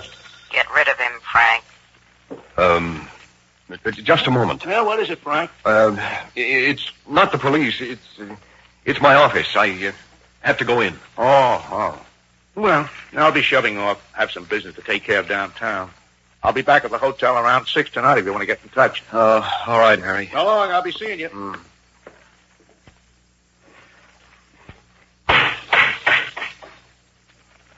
Doris, I'll be over. What did he want? I said I'll be over.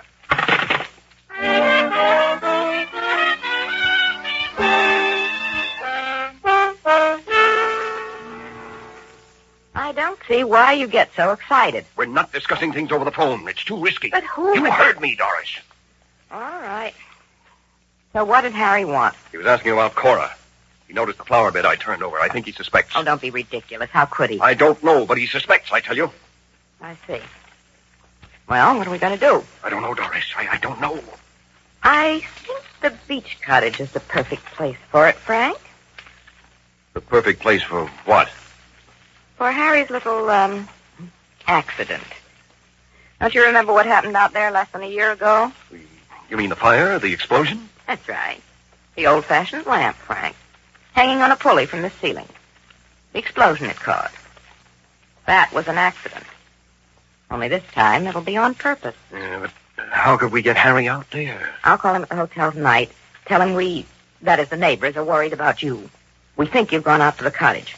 Cora's disappearance has grieved you so. We're a little afraid of what you might do, that someone should be with you. Yes, I see. He gets out there, finds the cottage dark, lights the lamp. Our troubles are over, Frank.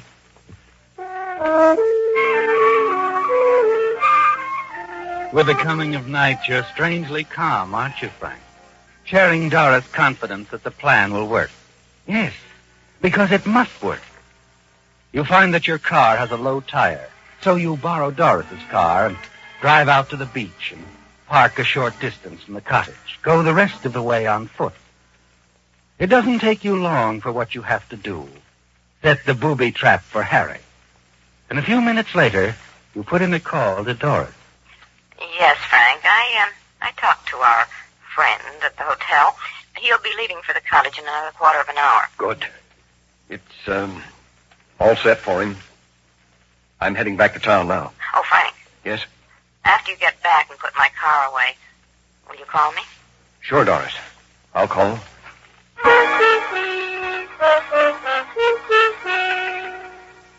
It's a few minutes past 7 when you return to your house. Harry will be leaving his hotel shortly, and then the short drive to the cottage. And it will be all over, won't it?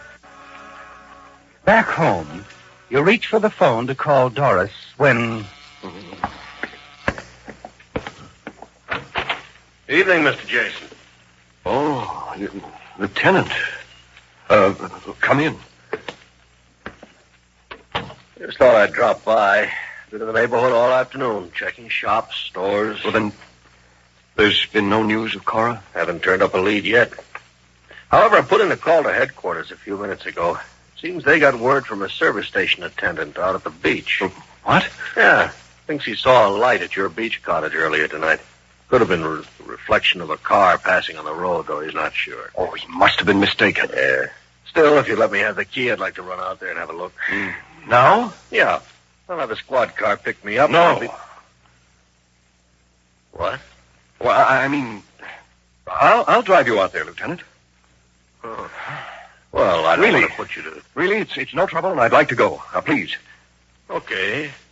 I'll call headquarters, let them know where I'll be. I'll get my car out of the garage. You glance nervously at your watch as you start out of the house to the garage. You reach in your pocket for your car keys, and then remember you left them in your car. You've got to stall the lieutenant off, don't you, Frank? Yes. Harry is probably just leaving his hotel now, and it wouldn't do if you and the lieutenant reached the cottage before he did. Delay, Frank. 5 minutes or so. That's all you need. You reach your car, bend down, and unscrew the tire valve on the low tire. A few minutes later, the lieutenant joins you. Something wrong, Mr. Jason? Oh, I'm afraid so. It's a flat tire. Uh-oh. Maybe I had better call a squad car. No, don't bother. It won't take us 5 minutes to change the tire. And then we'll drive out to the cottage. Okay. I guess a few minutes one way or another won't make much difference.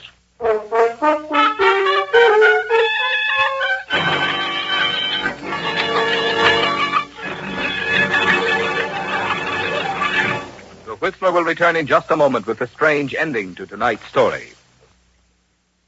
And now, back to the Whistler.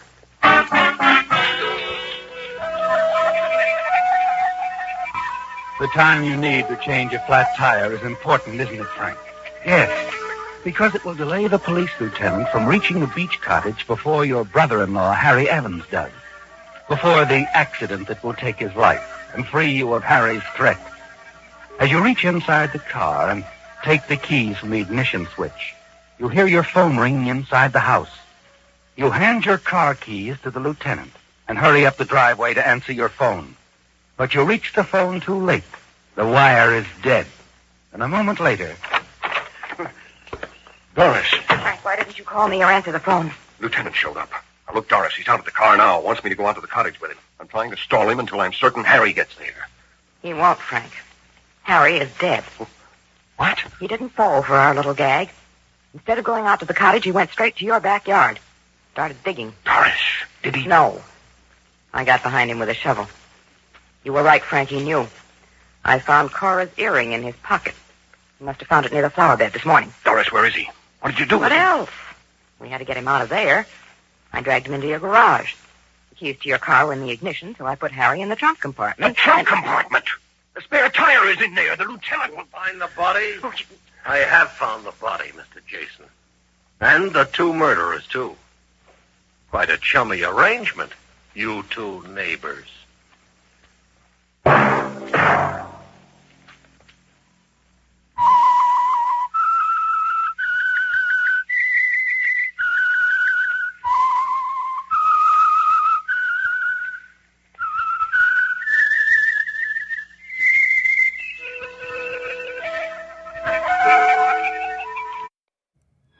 Well, I suppose the room isn't quite as dark and ominous as it was before.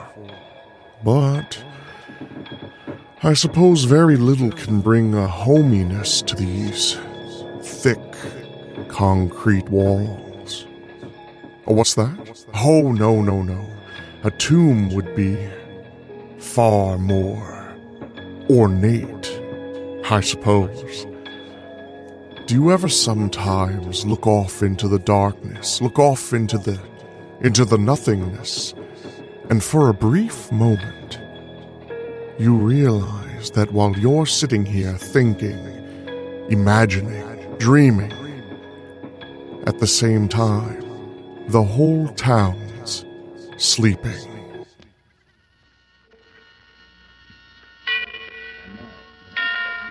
And now, tonight's presentation of radio's outstanding theater of thrills, Suspense. Tonight, the story of terror in the streets. We call it The Whole Town Sleeping. So now, starring Miss Jeanette Nolan, here is tonight's suspense play written by Ray Bradbury, The Whole Town Sleeping.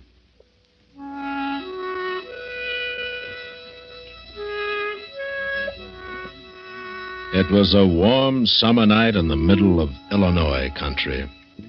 The little town was deep, far away from everything, kept to itself by a river and a forest and a ravine. In the town, the sidewalks were still scorched. The stores were closing, and the streets were turning dark.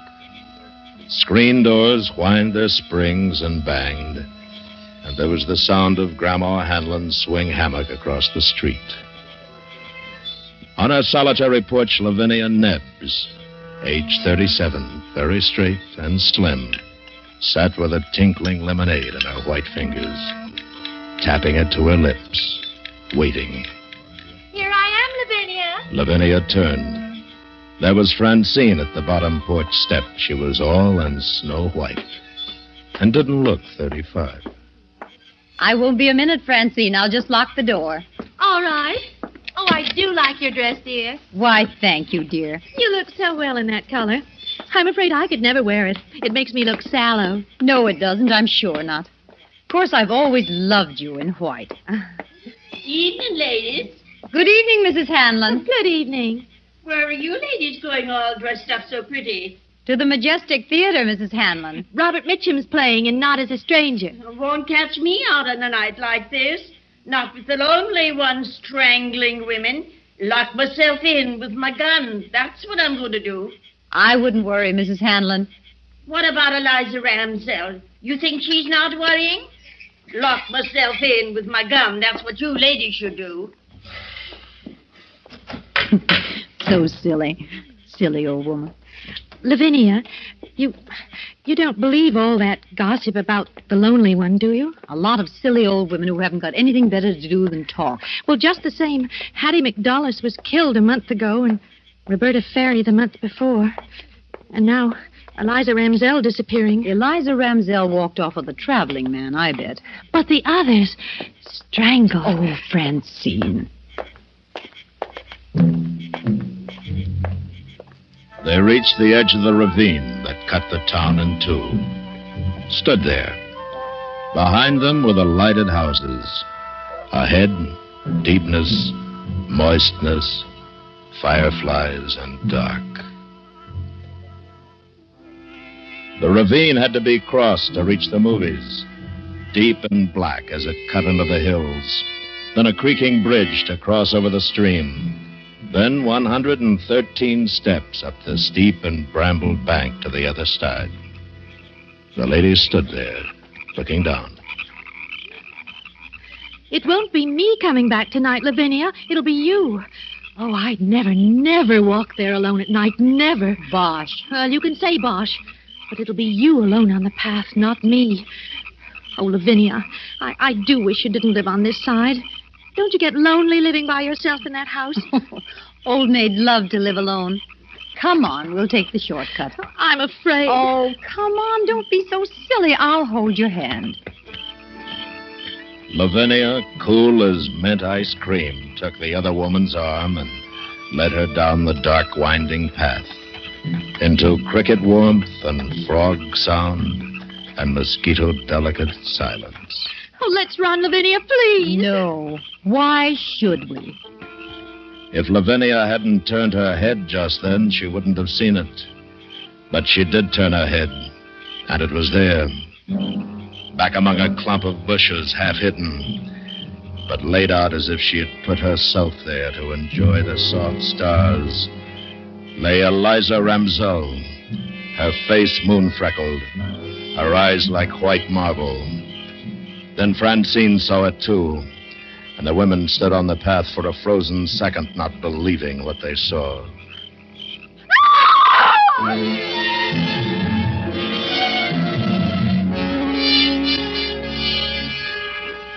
Lavinia held Francine, and the policemen were all around in the ravine grass. Flashlights darted about, voices mingled, and the night grew on toward 8:30. You, didn't move her, ladies. Of course not. Oh, no, we couldn't touch her. How could we? And there was nobody? You didn't hear anything? Sounds, anything unusual? No, nothing. It's the lonely one, isn't it? He did it, didn't he? Couldn't say, ma'am. We knew her, you know. She was a friend of ours. Oh, I'm sorry. Well, I'll have one of my men walk you across the ravine. That won't be necessary. Thank you very much. We'll be all right. Oh, Lavinia. Come along, dear. And they crossed the ravine, each with her own thoughts, fears.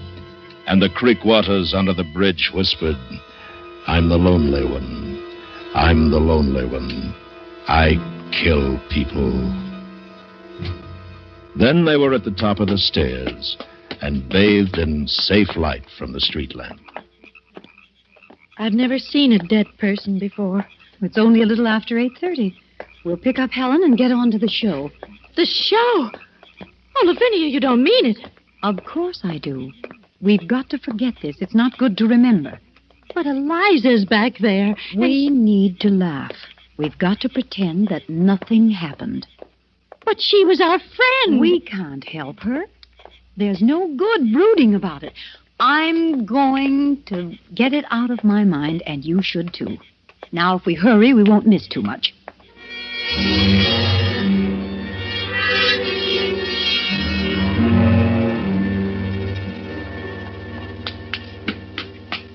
I thought you'd never come. You're an hour late. Well, someone found Eliza Ramsell dead in the ravine. Oh, no. Eliza. Who found her? Oh, we don't know. Oh, how awful. Did you see her? Was it terrible? Let's not talk about it. Oh, I really think I should lock myself in my house. I don't think we better go tonight. Of course we will. It's the last showing today. Besides, the lonely one can't kill 3 ladies. There's safety in numbers. Anyway, it's too soon. The murders come a month separated. Come along, Helen. Well, I'll get a sweater. You wait for me. Why didn't you tell her about us finding Eliza? Why upset her? Time enough tomorrow. I told you, tonight we've got to forget. We're going to the show, and let's not talk about it anymore. Enough's enough.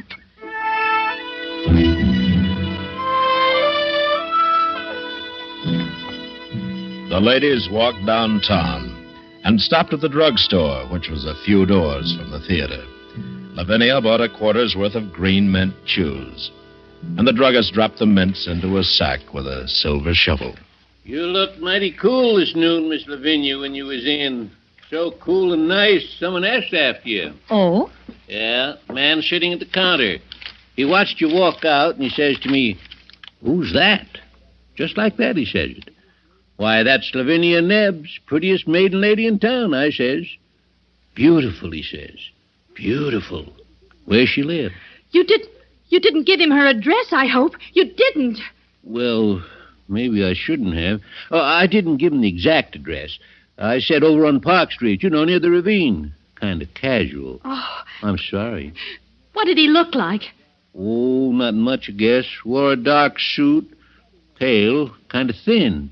Probably nothing but a stranger passing through. I'm sorry, Miss Lavinia. There's no charge for the peppermint. Don't be silly, Mr. Briggs. Well, Here. I know what we're going to do right now. We're going straight home. That man asking after you. You're next, Lavinia.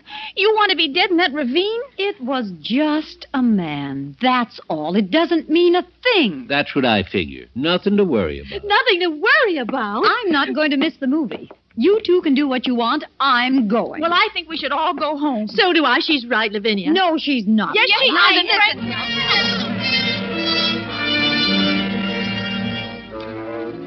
They argued for 5 minutes, then the 3 of them went to the theater. Francine and Helen reluctantly. Lavinia, head high, self-possessed, cool. In the auditorium, they sat in the odor of ancient brass polish, waiting for the second show to begin. And the lights began to fade.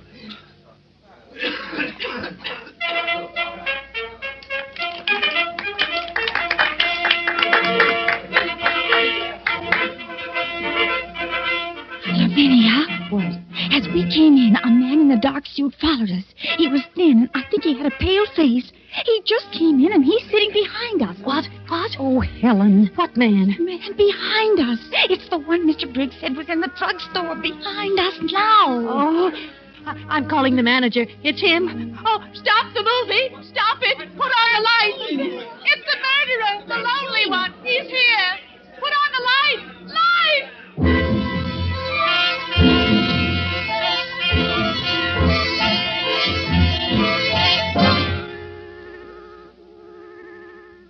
The drugstore clock said 11:25. They'd come out of the theater feeling new. And now they were laughing at Francine. And Francine was laughing at herself. You see how silly it was. All that riot for nothing. When you went running up the aisle screaming lights, honestly, I thought I'd die. Oh, that poor man. The theater manager's brother from Racine. Oh, Francie. Well, I did apologize. No. You see what a panic can do? And all for nothing. We shouldn't have stopped for sodas, though. Wasn't that a wonderful picture? Will you ever forget it?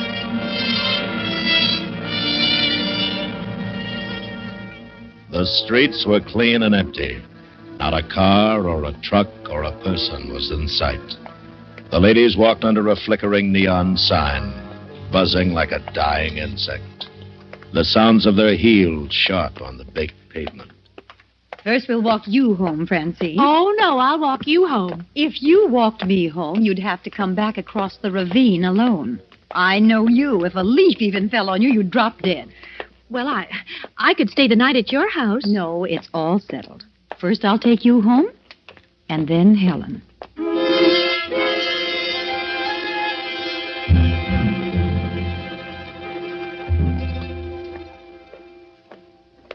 Lavinia, Helen, stay here with me tonight. It's late, and Mrs. Murdoch has an extra room. No, thanks. I don't sleep well away from my own bed. Oh, please, Lavinia, please. I don't want you dead. Now, you've got to stop this. I mean it. I promise I'll call you the very minute I get home. Now, will you? Will you really? I promise. And Helen, you make her promise you to call. I will. Well, good night. Be careful. Now, I'll walk you home. The courthouse clock struck the hour. The sounds went across a town that was empty. Emptier than it had ever been before. Over empty streets and empty lots and empty lawns, the sound went. 10, 11, 12. I don't suppose it's any use asking you to stay, Lavinia. There's no reason for me to. You've acted so strangely tonight. I'm just not afraid, that's all. And I'm curious, I suppose. Of course, I'm using my head. I mean, logically, the lonely one can't be around. Not now, with the police and all. Did you ever think that maybe your subconscious doesn't want you to live anymore? You and Francine, honestly, Helen. Well, I feel so guilty. I'll be drinking a cup of coffee just about the time you get to the ravine. And, ooh, that awful bridge in the dark. You will call us the minute you get home, won't you? I won't sleep a wink if you don't. I'll call. Now, good night. Lavinia Nebbs walked down the midnight street, down the late summer silence. She saw the houses with their dark windows, and far away she heard a dog barking. She thought to herself, in 5 minutes, I'll be safe at home. In 5 minutes, I'll be phoning Francine and Helen. They're so silly, like old hens. Old. I'm older than either of them. She heard a man's voice singing away among the trees, and she walked a little faster. And then coming down the street toward her in the dimming moonlight was a man. Well, look who it is. What a time of night for you to be out, Miss Nebbs. Officer Kennedy. Oh, I'm so glad it's you. Something wrong, Miss Nebbs? No, nothing at all. I'm just glad it's you. You know you shouldn't be out now. I know. I've been to the movies. It is late. Come on. I better see you home. Oh, no. I can make it fine. Moon's going behind the trees. Be pretty dark. I'm not afraid of the dark, Mr. Kennedy. You sure you'll be all right? Quite sure. All right, Thank tell you what. I'll wait here till you cross. If you need help, just give a yell and I'll come running. I'll check by your house later on my way back. Thank you. Good night. Good night. As she walked away, she thought, I won't walk in the ravine with any man. How do I know who the lonely one is? No, thank you. Then the ravine. She stood on top of the 113 steps, down the steep brambled bank that led across the creaking bridge 100 yards and up through the Black Hills to Park Street. 3 minutes from now, I'll be putting my key in the house door. Nothing can happen. Nothing. She started down the dark green steps into the deep ravine night. 5, 6, 7, 8, 9. The ravine was deep. 11. And the world was gone. 13. The world of safe people and beds. 15, the locked doors. 17. The town. The drugstore, 19, theater, 20, lights, 21, everything was gone. 23, Only the ravine existed 25, and lived, 26, black and huge around her. 29, 30, 31. Nothing's happened, has it? No one around, is there? I remember that old ghost story you told each other when you were children about the dark man coming into your house and you upstairs in bed. And now he's at the first step coming up to your room. Now he's at the second step. Now he's at the third, the fourth, the fifth step. How you laughed and screamed at the story. Now the horrid man is at the 12th step, opening your door. Now he's standing by your bed. Ah! What the... There at the bottom of the steps. A man under the light. No. He's gone. He was waiting there. But there's nothing. It's empty. There's nothing. Nothing on the bridge. Fool. It's that story I told myself. How silly. Shall I call Mr. Kennedy?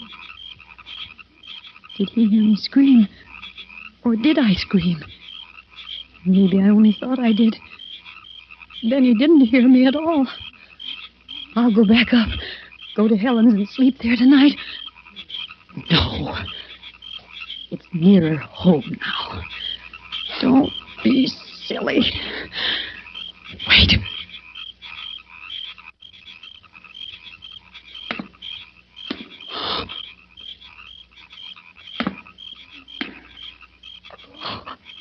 Someone's following me. Someone's on the steps behind me. I don't dare turn around.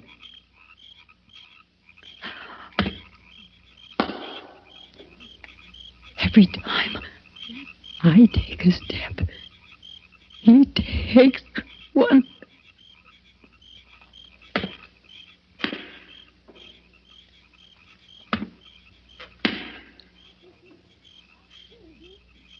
Officer Kennedy, is that you?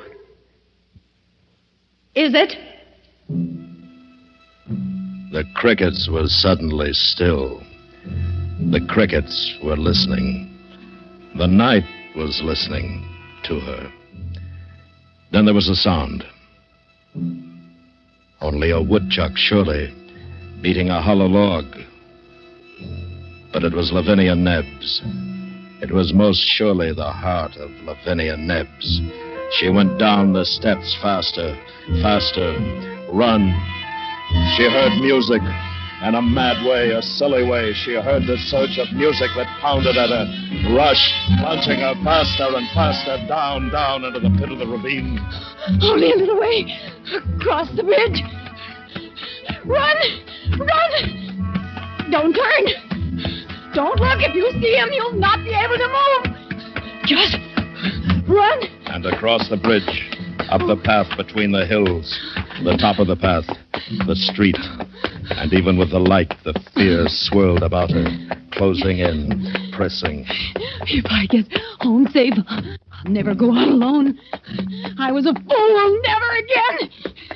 If you let me get home for this, I'll never go out again alone. I promise. Please. Please. Let me. Please. Please, please. Give me time to get inside and lock the door, and I'll be safe. Oh, safe at home. Safe at home. Listen, not a sound. Oh, wait. I'll never get home.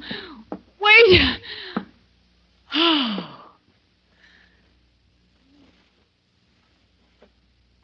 The window.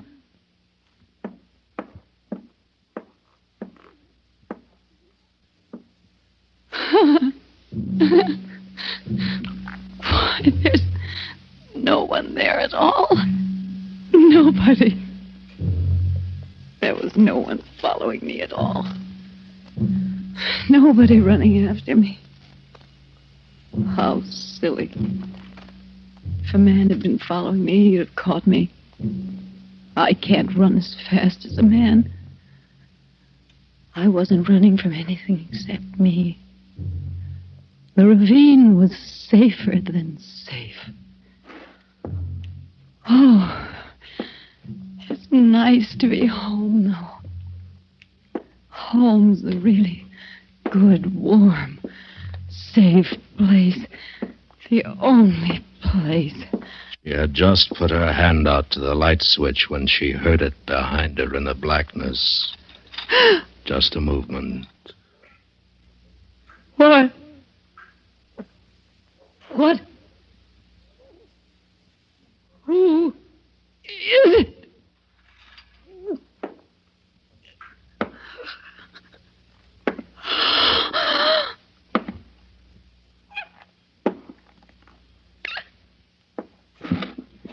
Beautiful.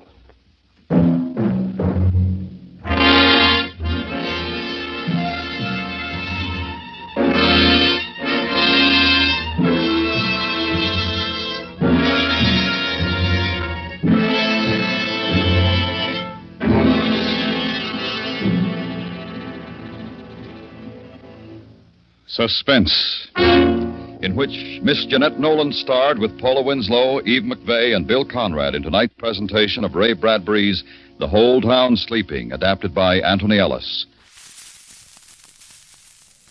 Well, my dear, now that I'm unwinding a bit with a kindly record, I hope that you had a nice evening with me as much as I have with you. I so look forward to these visits of yours, and I certainly hope to see you back here again, because as you know, I'll always be here, waiting.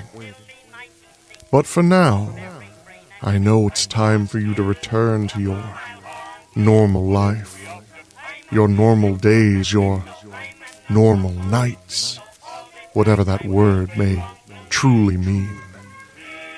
So I'll be here waiting. But please, do me a favor.